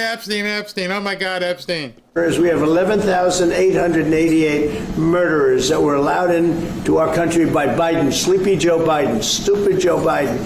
He allowed them into our country. And you know what? We got to do something about it. She's got a lot of things she's working on. And, you know, it's very sad that somebody can be waylaid, that just get waylaid. But I think she's doing a great job, personally. Go ahead. This morning, you mentioned past supporters when we were talking about the Epstein issue. Does that mean that you are effectively disowning any supporters? No, but I lost a lot of faith in certain people. Yeah, I lost because they got duped by the Democrats. The Democrats are good for nothing. They've done a terrible job. They almost destroyed our country. If I didn't get elected, all these numbers you're hearing about, they found $25 billion and another 25 is coming in and hundreds of billions of dollars is pouring into our country. And we just got the biggest tax cut in history. We just got the biggest regulation cuts in history. There'll be no tax on tips. There'll be no tax on Social Security. There'll be no tax on overtime. There'll be no tax on so many other things. You're allowed to deduct your interest from a car payment. That's never happened before. You borrow interest. You borrow money to buy a car if the car is made in America. And by the way, factories are being built all over America. Car factories, AI factories. But you get a deduction on your interest. Nobody ever thought of that before. It never happened before. And, you know, these are the things that they should be talking about. The Big Beautiful Bill is one of the greatest pieces of legislation ever in this country. And the Democrats have nothing to combat it. So they say, oh, it's death. Oh, that's good. And then they give it to the fake news, which is you and a few others. And the fake news talks about the bill is death. The bill is actually life. The bill is life, and it saves our country. This bill is incredible. Look at the results already. So we have $16 trillion being invested in our country. And this great gentleman and his family just came in with another billions of dollars. And if he didn't like the country, if he didn't like where we were going, he's very smart. He'd come, maybe he wouldn't even come. I think maybe it wouldn't even come. You'd save your time. But, you know, it's one of those things. But if he didn't like where this country was, he wouldn't be investing billions of dollars in this country. But think of it, $16 trillion, more than has ever been even contemplated before. And we haven't even started yet. So that's what I want to talk about. I want to talk about the success. And the Democrats have nothing to show for what they do. They almost destroyed. They allowed 25 million people to come into our country, gang members, jailbirds, from all over the world, not South America, from all over the world. They allowed them to come into our country from mental institutions, insane asylums, just walk right through. They couldn't come into your country. They couldn't come into any country in the world except our country. And they came in from the worst places, gang members, drug dealers. They all came in. Turn it off, please. They all came in, and I'm doing something about it. We have it under check right now. We got rid of a lot of the murderers already. Some of them we put in our prisons because they're so bad we don't want to take a chance in putting them in a foreign prison, have them come back. But we've done a great job. Our country's in great shape. We literally have the hottest country anywhere in the world right now. And it's true what the king said, what a lot of people said. We were a dead country. 1 year ago, we were a dead country. We were laughed at all over the world. We had Afghanistan with that horrible embarrassment, most embarrassing moment in the history of our country. Look what happened with Russia and Ukraine. That should have never happened. Look what happened with Israel. That would have never happened. Hamas had no money. Iran had no money. There was no money to do an attack like that. All these things that happened that wouldn't have happened if you had good leadership. And that's what you should be talking about. Thank you very much, everybody. Oof. Wow. So, of course, the press decided that they just wanted to turn that entire thing, and maybe they don't understand. Maybe they don't get the idea that these people are putting in hundreds of billions of dollars into the United States economy. Hundreds of billions. And they don't get it. And I'm wondering, do other people not understand this? What is so hard to fathom how things are going so well for America right now, to the point where people are flying in, bringing in promises and checks, and they're going to open up these factories and everything else. I see this one this morning. This one just posted at 12:45. Rolls-Royce investing $75 million into a South Carolina engine plant. That's small potatoes. Only $75 million? We don't got no billions to bring in? 75? What are we going to do with just $75 million? The 60,000 square foot expansion will allow Rolls-Royce to manufacture more of its engine components in the United States rather than rely on parts from Germany. How can people in this chat, and how can people on the right be screaming about something that does absolutely effing nothing for their lives? Nothing. We got more. Well, we're almost done. Let me show you the rest so I don't keep you here too long. Look, let me tell you right now, I am sold on Trump. In fact, I'll say this.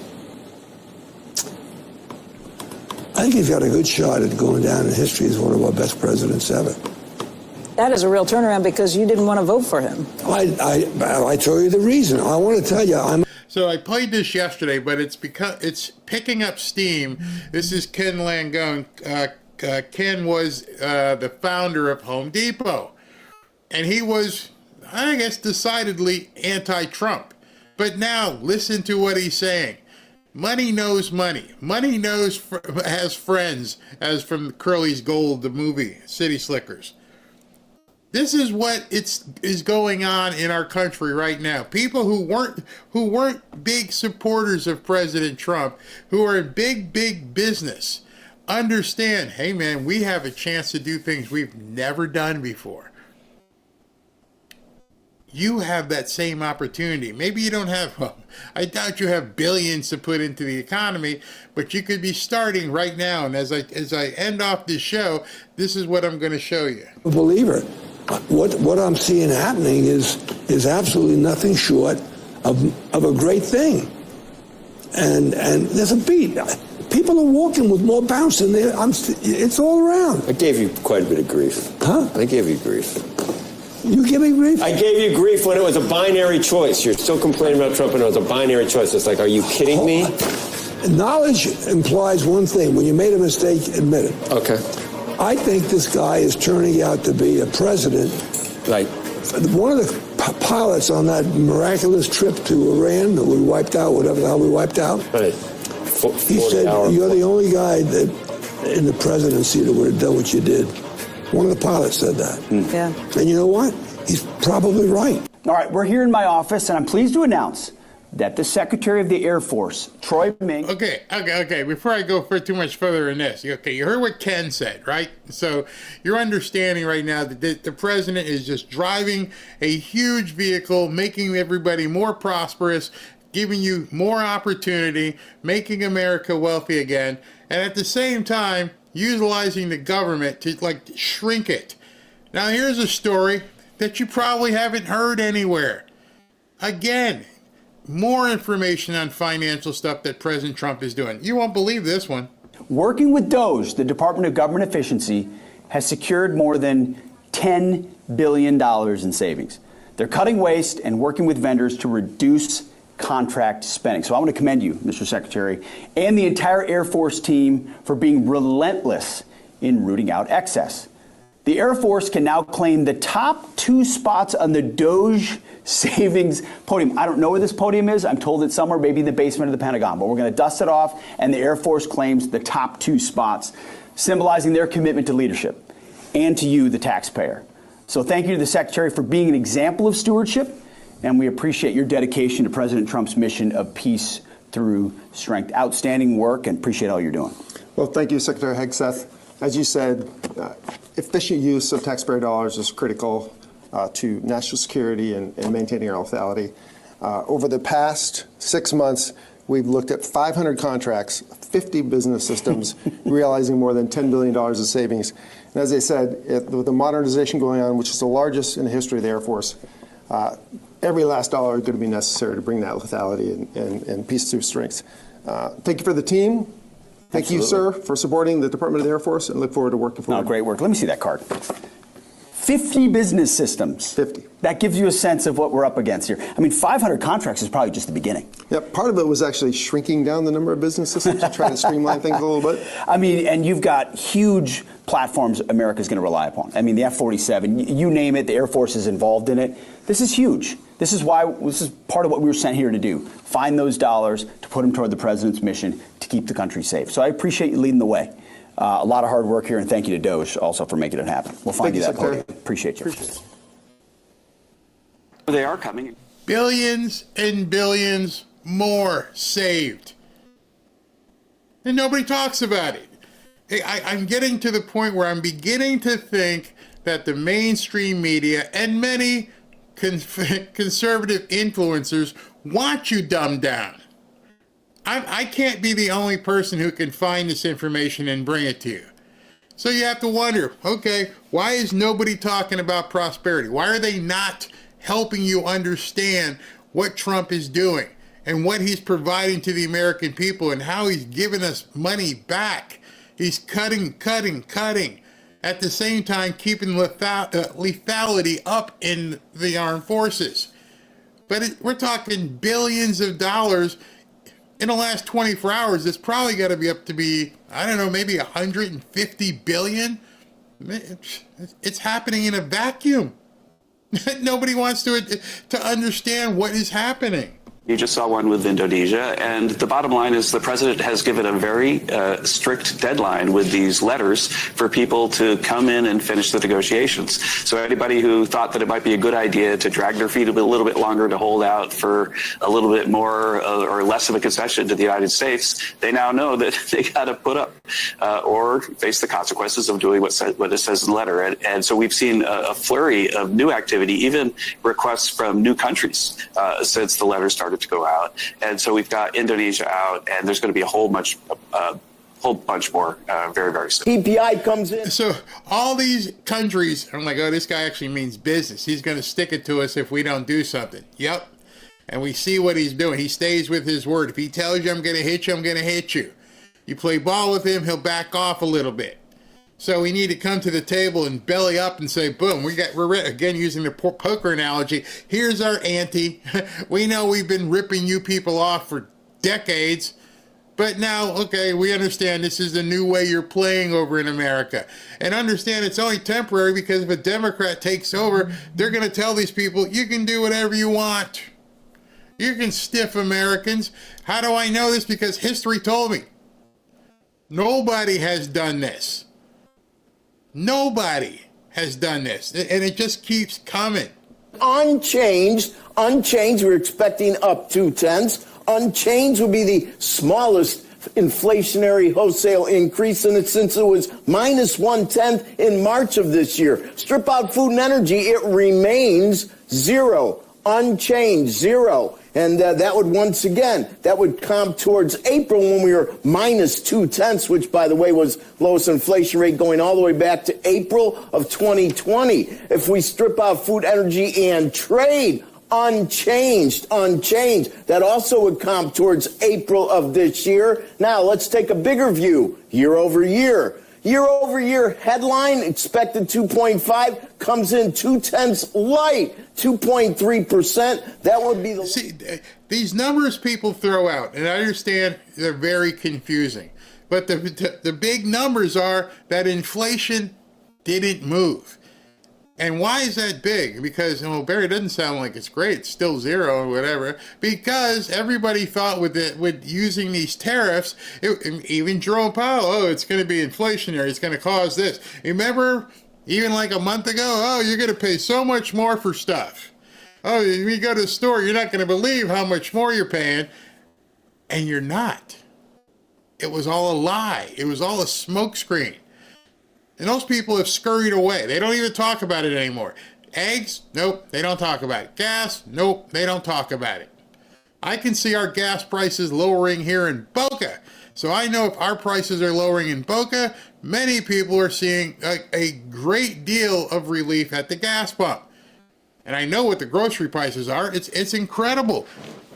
And we're only 6 months in. That's the biggest thing. All of everything you've seen, all of the money, all of the investment is only 6 months in. So if I'm a Democrat or somebody who doesn't want Trump to succeed, I gotta talk about something else. Because if you don't, imagine right now, if this Epstein thing wasn't being talked about, what would you talk about? You're an adversary of President Trump. What would you be talking about? Can't talk about the border, because now we got people self-deporting in huge numbers. Nobody's buying the whole thing about pooping where you brush your teeth. Gas, can't talk about that. Grocery prices and eggs, no, we can't talk about that. Epstein, let's just keep talking about Epstein. It's all they got. There's nothing else out there. Literally. Nothing. He's completely eviscerated the Democrat Party. And so they're using the people on the right. In the Wayback Machine going to September of last year. If we strip out food and energy, up 2.6, a tenth light, and that is 0.4 less than the rear view mirror, which was up 3%. That 2.6, well, we have to go back to July of last year, 1 year, and that was 2.6. Find a lower number, you're in April of 24. And finally, the year over year, ex food, ex energy, ex trade, 2.5%, 0.2 lighter than 2.7, 2.5, Wayback Machine, you're equally where we were in November of 23. To find a lower number, you're in February of 21. Now, that is... He has taken the dial and turned it back 4 and 5 years on things. And remember, a lot of that stuff in 2022 was because, you know, everybody was coming back from the C-19. And so it's even hard to say, because you shouldn't use those numbers. You should skip that and go back further. When there was actually a real economy, not a coming out of the closet economy during the C-19. We've never seen this stuff for years, but they don't want to talk about it. So you have to be talking about it. Even Trump's like, the reason why he keeps saying it at these meetings, because he's hoping that somebody's watching this meeting and they'll get it. They'll understand this is what's important. Very good news. These numbers are less than expectations. They desperately want to see inflation. They desperately want to see, frankly, wanted to see a recession. But what do they got? A boom. Well, those sound bites are hilarious, Laura. You're right. That is exactly what we have right now, a boom. Can you imagine $92 billion in additional investment announced today? Companies like Anthropic, Blackstone, Constellation Energy, Frontier Group, GE Vernova, Google, Meta, they're all investing in what they know to be a major growth story. And, you know, when you see those sound bites like you just showed about inflation, it shows a complete misunderstanding of what's going on. First of all, inflation has come way down under President Trump because oil prices have come way down under President Trump, and it goes directly to policy. And this idea of growth in AI and data centers is so enormous because it's going to actually create a whole new era of growth, creating construction jobs, AI and tech jobs, energy jobs. That's what you saw today in Pennsylvania, Laura. Artificial. It's very weird to me, and I even have to do it myself. I have to check the calendar. Go, it's July 16th. We haven't even hit the 6-month notice yet, and all of this is happening. And it's like Ken Langone said, people have more pep in their step. When we're driving around town or going into a store, it's like, hey, what's going on? And people walking out with carts full of stuff, not EBT stuff, actual cash they're spending. And so, as you're seeing all this, you're hopefully starting to realize, man, he's killing it. So what's negative? Well, I'm going to die on this hill. This is... Go ahead. The rest of us are in the fast lane, go right by you. At the end of the day, what really matters is how you can take care of your family. That's what matters most. Again, let me hit my fake disclaimer button here. Yes, we want to see something happen, but in the interim, there's nothing you can do to make something happen, but you can take privilege of this opportunity that is being afforded to you by President Trump and what he's been doing. Listen to this. Intelligence is going to take over our lives, and I'm here for it. We just saw Grok 4, which is now the best AI model coming out of XAI. They were able to be used to build a video game from scratch. Take a look at this thing. This looks like something that you would expect to take hours and hours and hours. Tons of people working on it. But instead, Grok 4, a couple of prompts. Next thing you know, we got a video game that anyone can play. On top...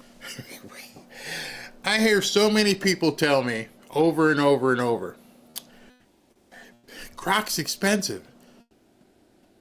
Again, if you can't afford it, it's understandable, but it's basically the cost of a couple cups of coffee per month. And what it can do for you, you will be astounded.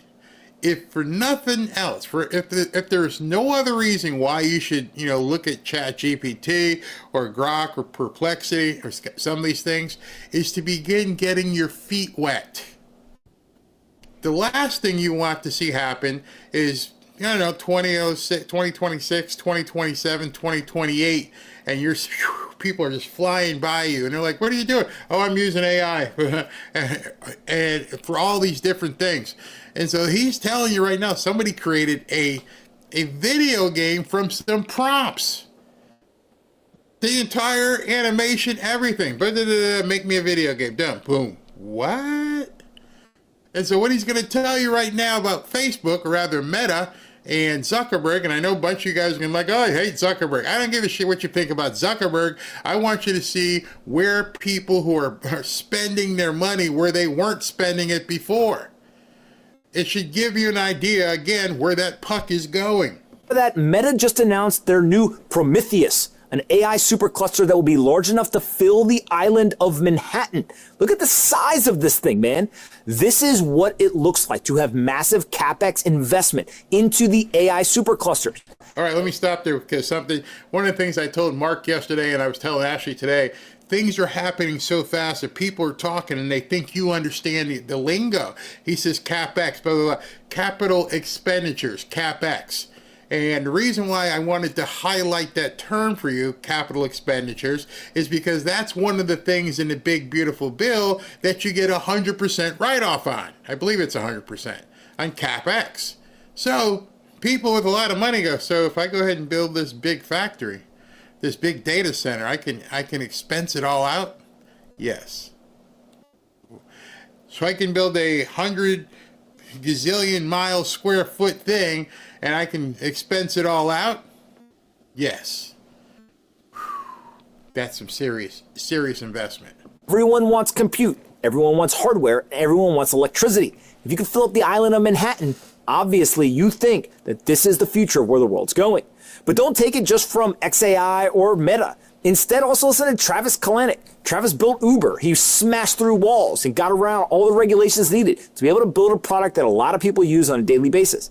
And besides building a product that a lot of people use on a daily basis, understand what these companies like Uber and Airbnb and Vrbo did.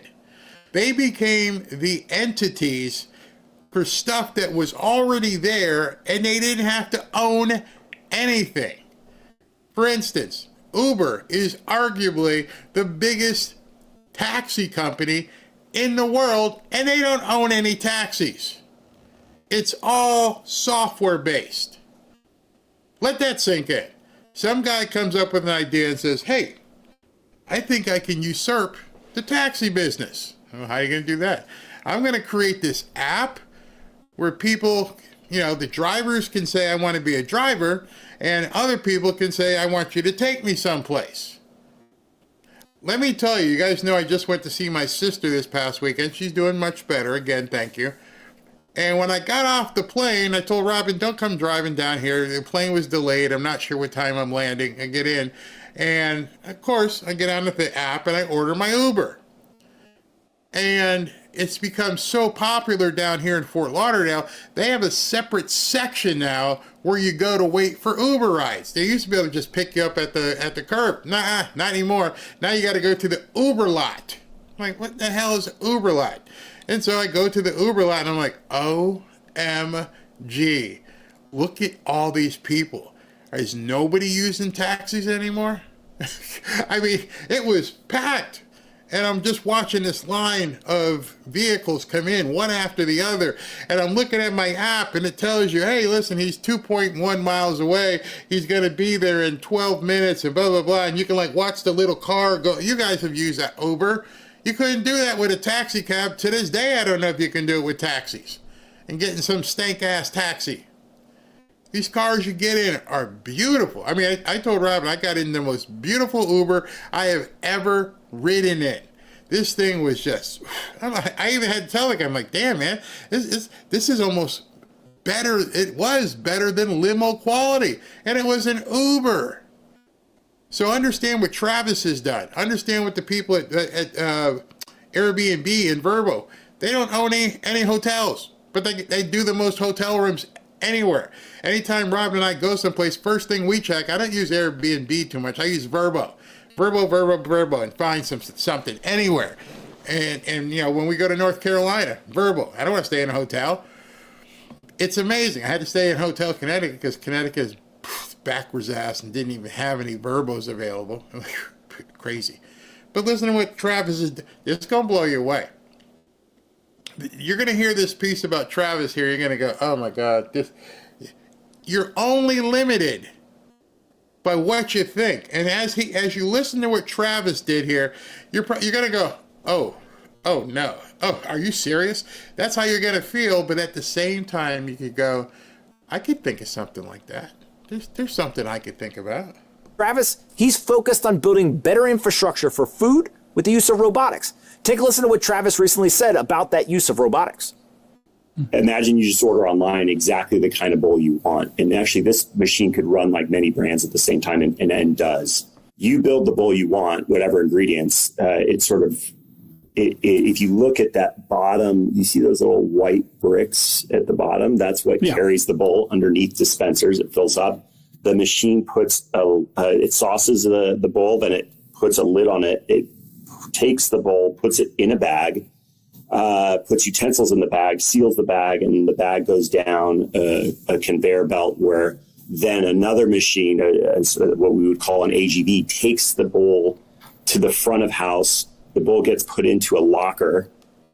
The courier, be it DoorDash, Uber Eats courier, will wave their app in front of a camera and it will open up the locker that has the food that they're supposed to pick up. So it takes out a lot of what we would call the cost of assembly. All right, so I want to jump in before he gives you this information. So some of you guys like, there's no way. They're going to make your food on a conveyor with robotics and everything else, and it just comes out. Yeah, that's what he's developing right now. And that was his prototype, and I'm sure they'll start tweaking and doing things.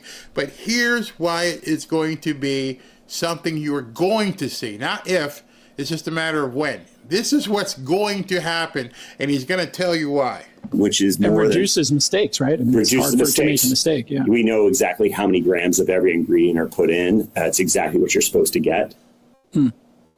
And so you get a higher quality product. It takes a lot of the cost out. You imagine ultimately they're going to be couriers with that as well. That, I like to say autonomous burritos, like is a Waymo going to carry a burrito, or is Tesla going to have a machine that carries food, or is there another company that ends up doing sort of the theme? Okay. You go on. This guy owns Uber, right? So you go on Uber, and you're like, I'd like a budget car, like an SUV, and I'd like to have a burrito bowl in there when I get there. And Diet Coke, please, and I'll get all that. Yeah, right? Any of you guys who've ever been in the food service business, you know the two things that cost so much are labor and food cost. Those two things can either make or break a restaurant because it has such a high impact on your margin. So if you could lower your food costs or lower your labor, you're going to make much more money as a food establishment. Listen to him as he accounts for the cost here. The autonomous delivery of things. And the point is where we are right now is we've got customers. And so those customers are starting to deploy this quarter. And it's pretty interesting. I mean, you can see that in our delivery kitchens, the cost of labor is about 30% of revenue. That's what the successful guy, let's say 30%, 35% of revenue. In a brick and mortar restaurants, it's even higher. Okay. When they're running our machine, it's between 7 and 10% of revenue.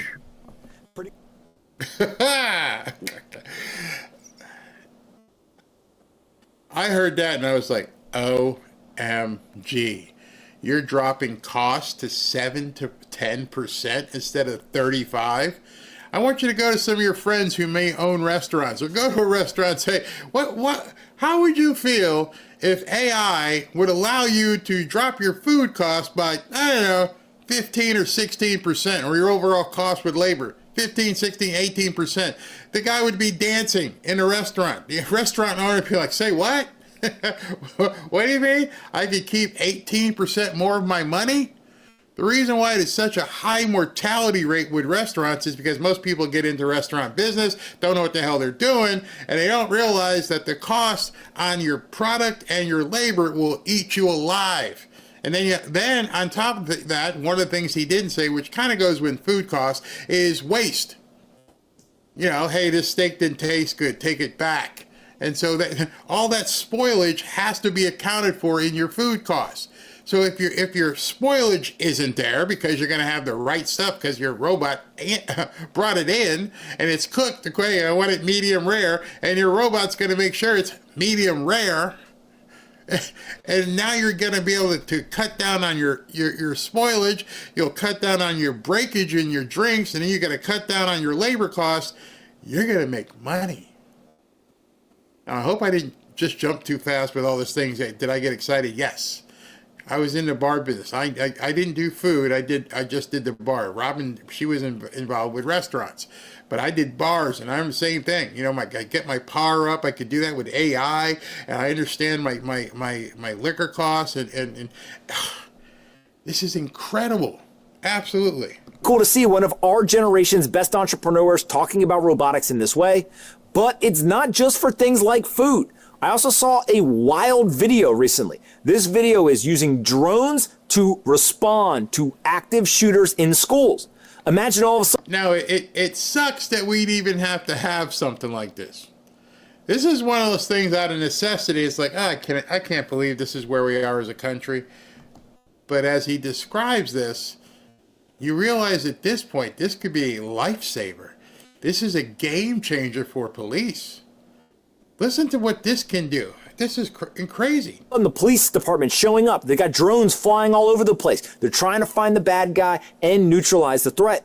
Now, of course, anytime you see technology advancing and there are actually positive things that start to get created, you got to immediately ask yourself and say, well, how could this be used for negative, for some sort of evil?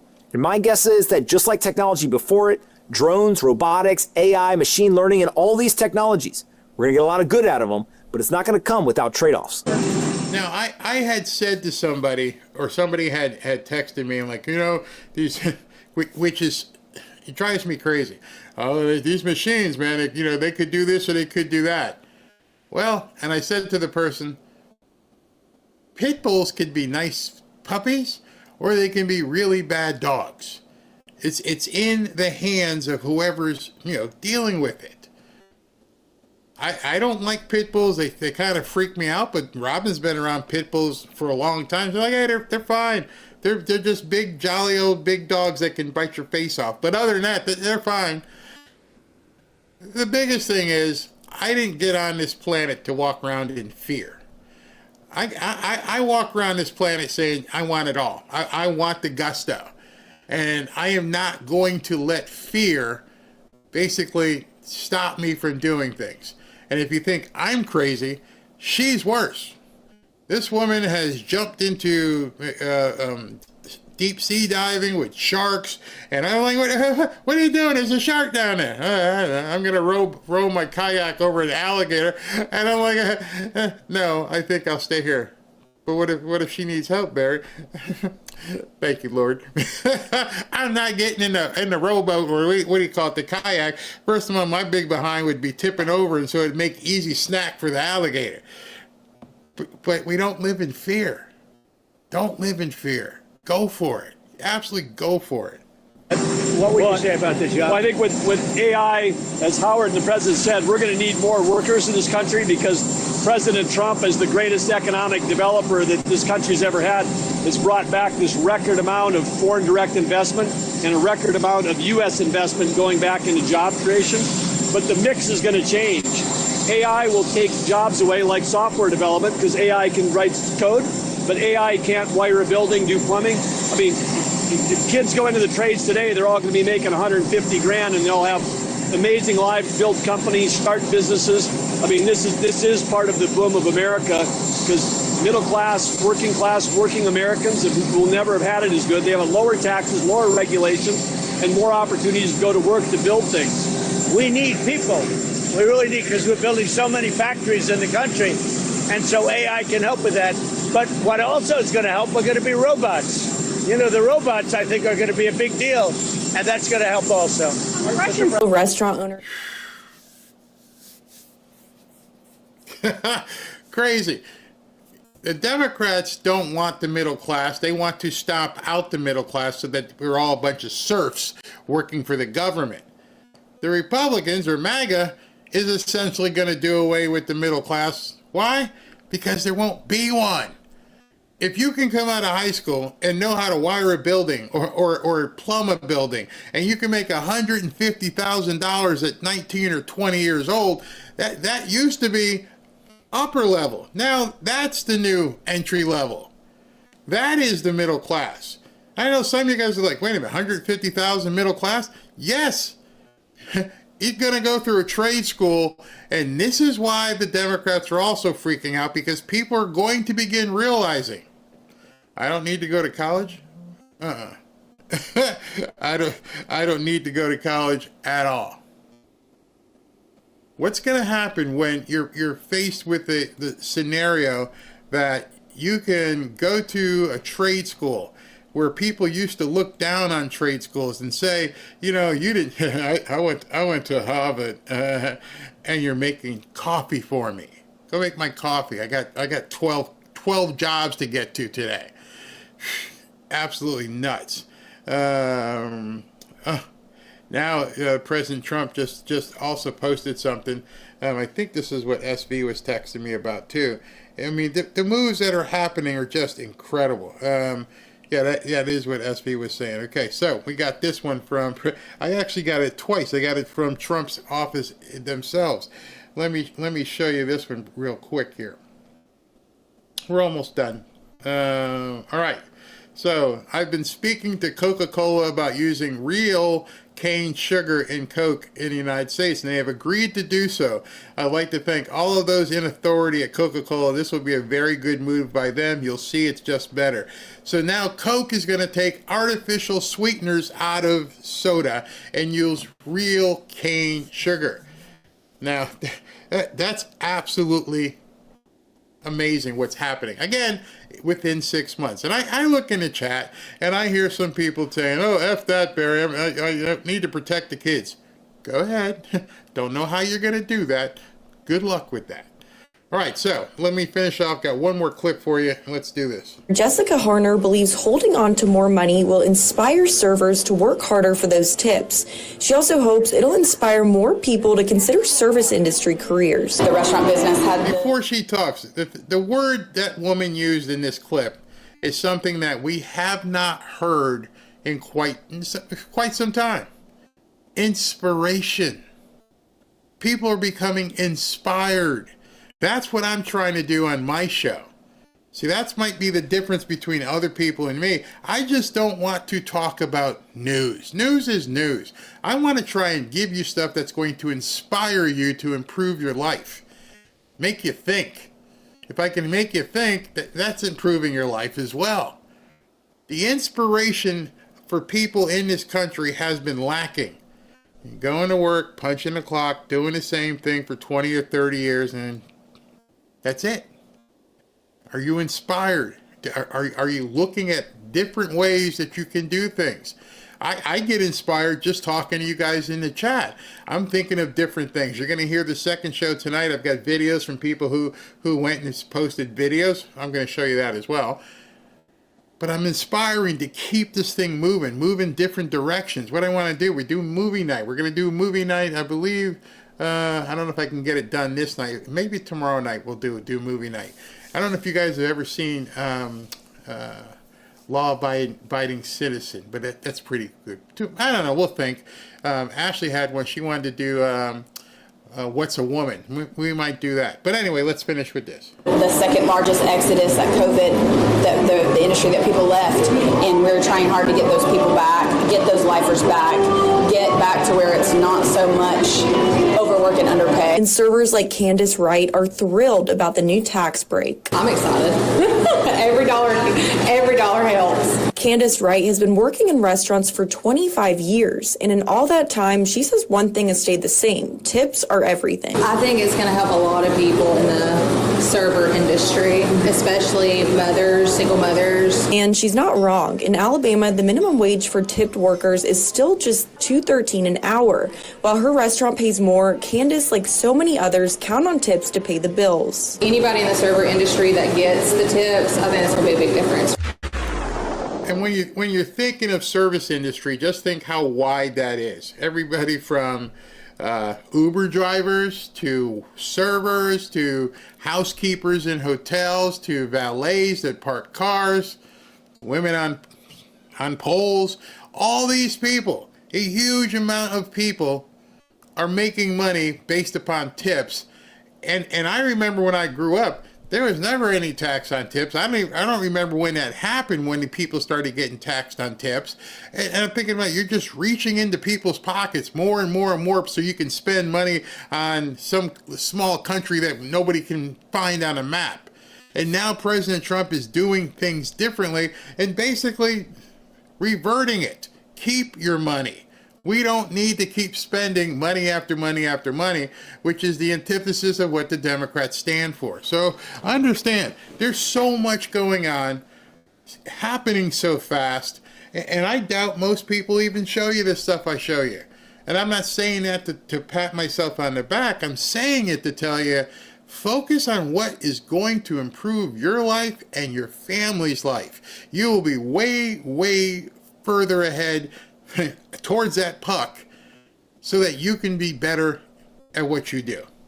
Better father, better grandfather, better uncle, better worker, more proficient.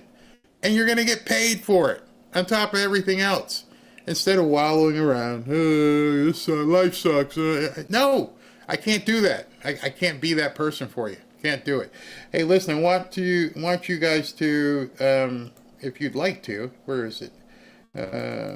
If you'd like to submit a video, you'll see some tonight. I think we have like 6 or 7 of them ready to go for tonight. Just go to fanfareshop.org/submit video, and you get a 1-minute time frame to go ahead and record a video. You can record as many as you want. There's a lady tonight I'm going to show you. She was telling a story, and she just stitched like 7 videos together, which is fine, and I just pull them down and I put them together. But I'd love to talk to you. And one thing I want to tell you is I'm not soliciting, what would be the word? Compliments. I'd like to hear questions you may have, things that you're trying. Are you seeing a difference in your life? Are you seeing gas prices down? Do you have questions why gas prices or food prices haven't been lowered in your area? Anything you'd like to talk about. Now, if you get out, just understand, you get out there and say something stupid, we're probably just going to delete it. Just to let you know, but we haven't had that problem yet. So anybody that wants to leave a video, go ahead to fanfareshop.org/submit video. It's got to be done on a laptop or tablet. It doesn't work as well on, it doesn't work at all on mobile. So please do that. All right, so I'm going to, what's that day? Pity me. Started out today, chat with unity being word of the day. Still as patriots, are we all MAGA or not? Thank you. That depends on other people. That depends on other people. If Trump is doing something, that you consider, quote, wrong, there's no problem with calling him out, whatever that means. See, that's the other thing. When people say, it's okay if I call him out. What's that do for you? You can answer that if you want, but you can just go around and look at X. I don't want to commiserate. I want to inspire. That's I'm gonna have to put that on this T-shirt. No commiseration, all inspiration. That's where we're going. That's where we're going with that. All right, so let me go ahead and do super chat so I can get out of here and go eat some dinner and kiss the wife and walk the dogs, because I'm sure they're going to want me to pay some attention. And I mean, talking about the dogs, Robin I always pay attention to.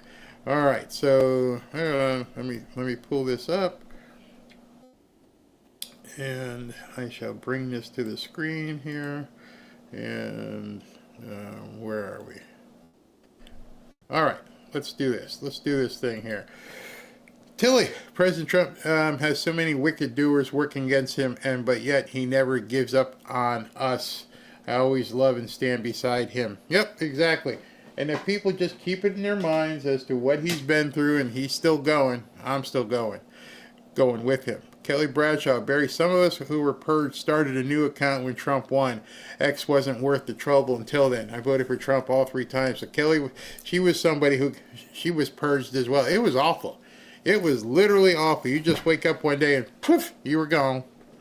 Fair Isle, thank you. What worries me is Biden had these files for years, DOJ, FBI corrupt as hell, and we are to believe that these files are unaltered.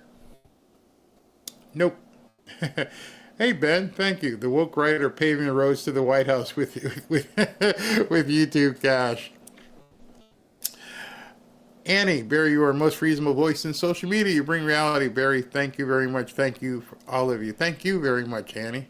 Despina Andrulis.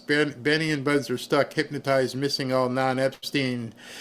Scary they don't see it. The distraction, lack of trust in God's clear anointed. I'm not going to denigrate anybody. It's just not in me.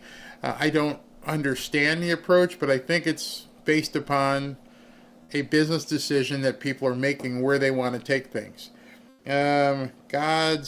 God bless America. Thank you. Bondi said statutes had ran out on some of the cases.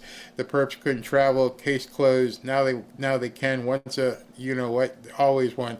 New investigation. Millions of current victims. And again, ever see the fraud screamed during Bush, Clinton, Obama, Biden about the list? Not a single word. Nope. Never said anything.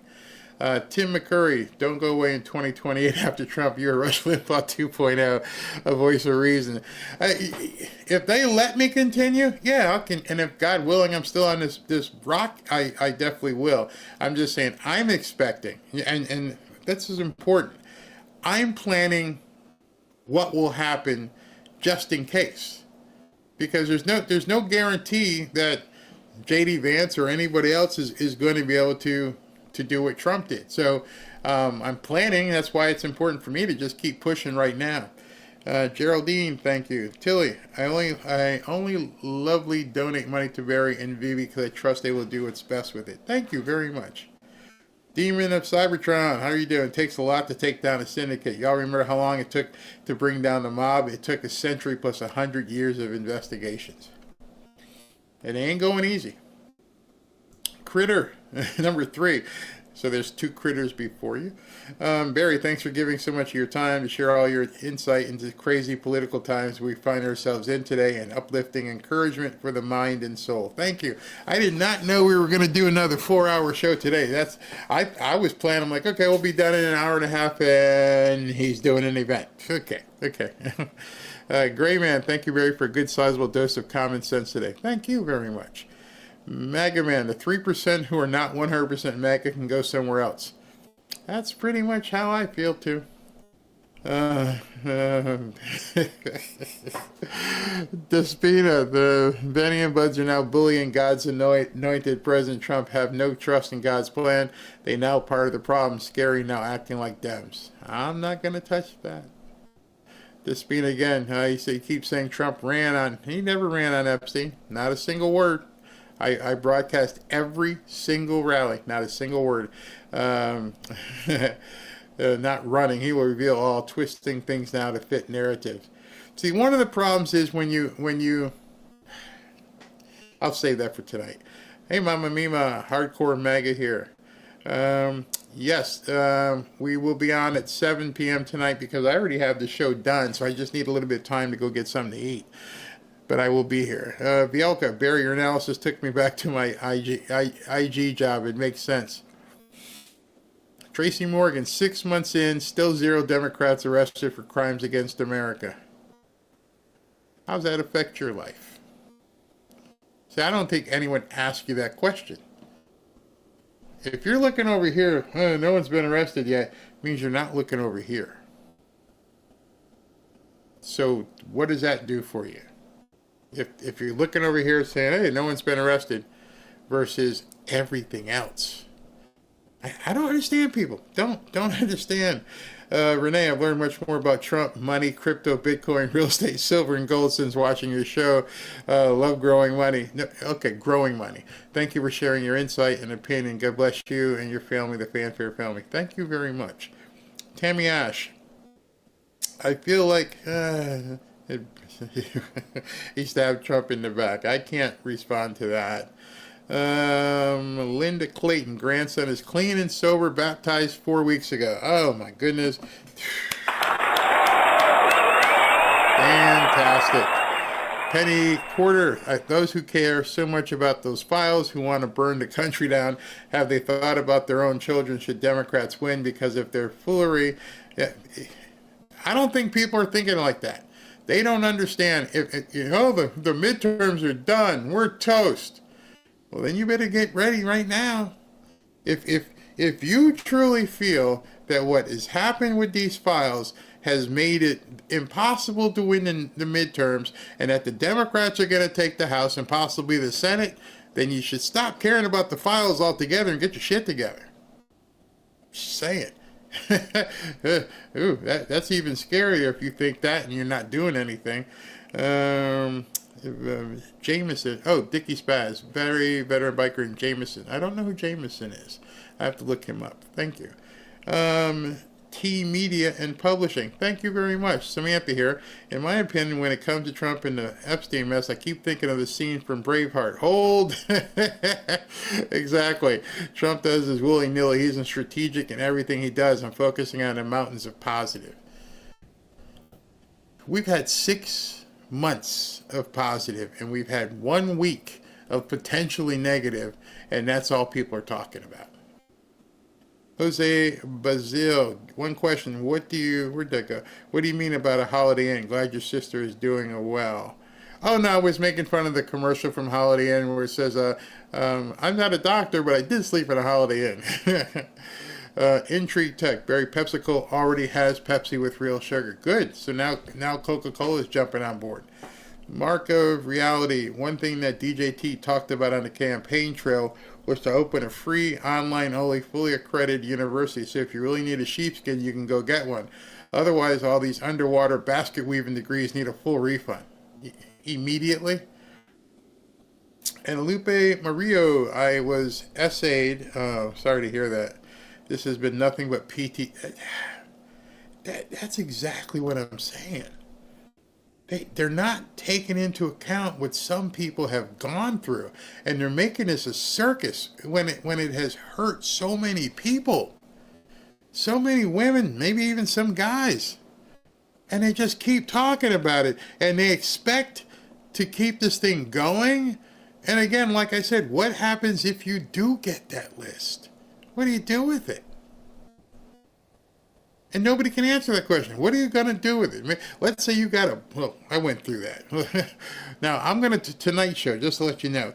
Tonight Show, I'm going to basically put the cherry on top of this Epstein thing and let you know why it's almost impossible, in addition to what I said earlier, why we can't go there.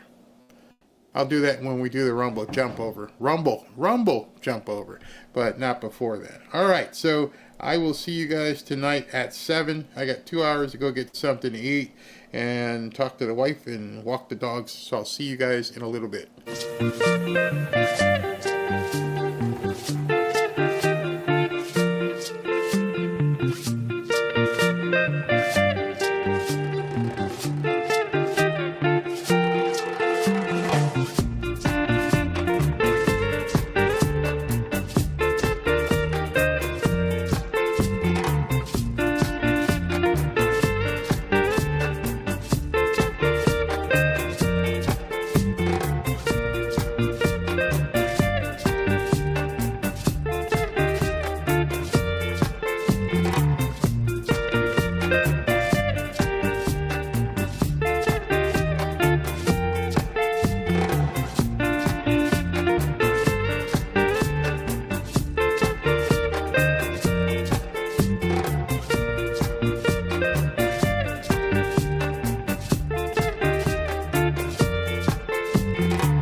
you.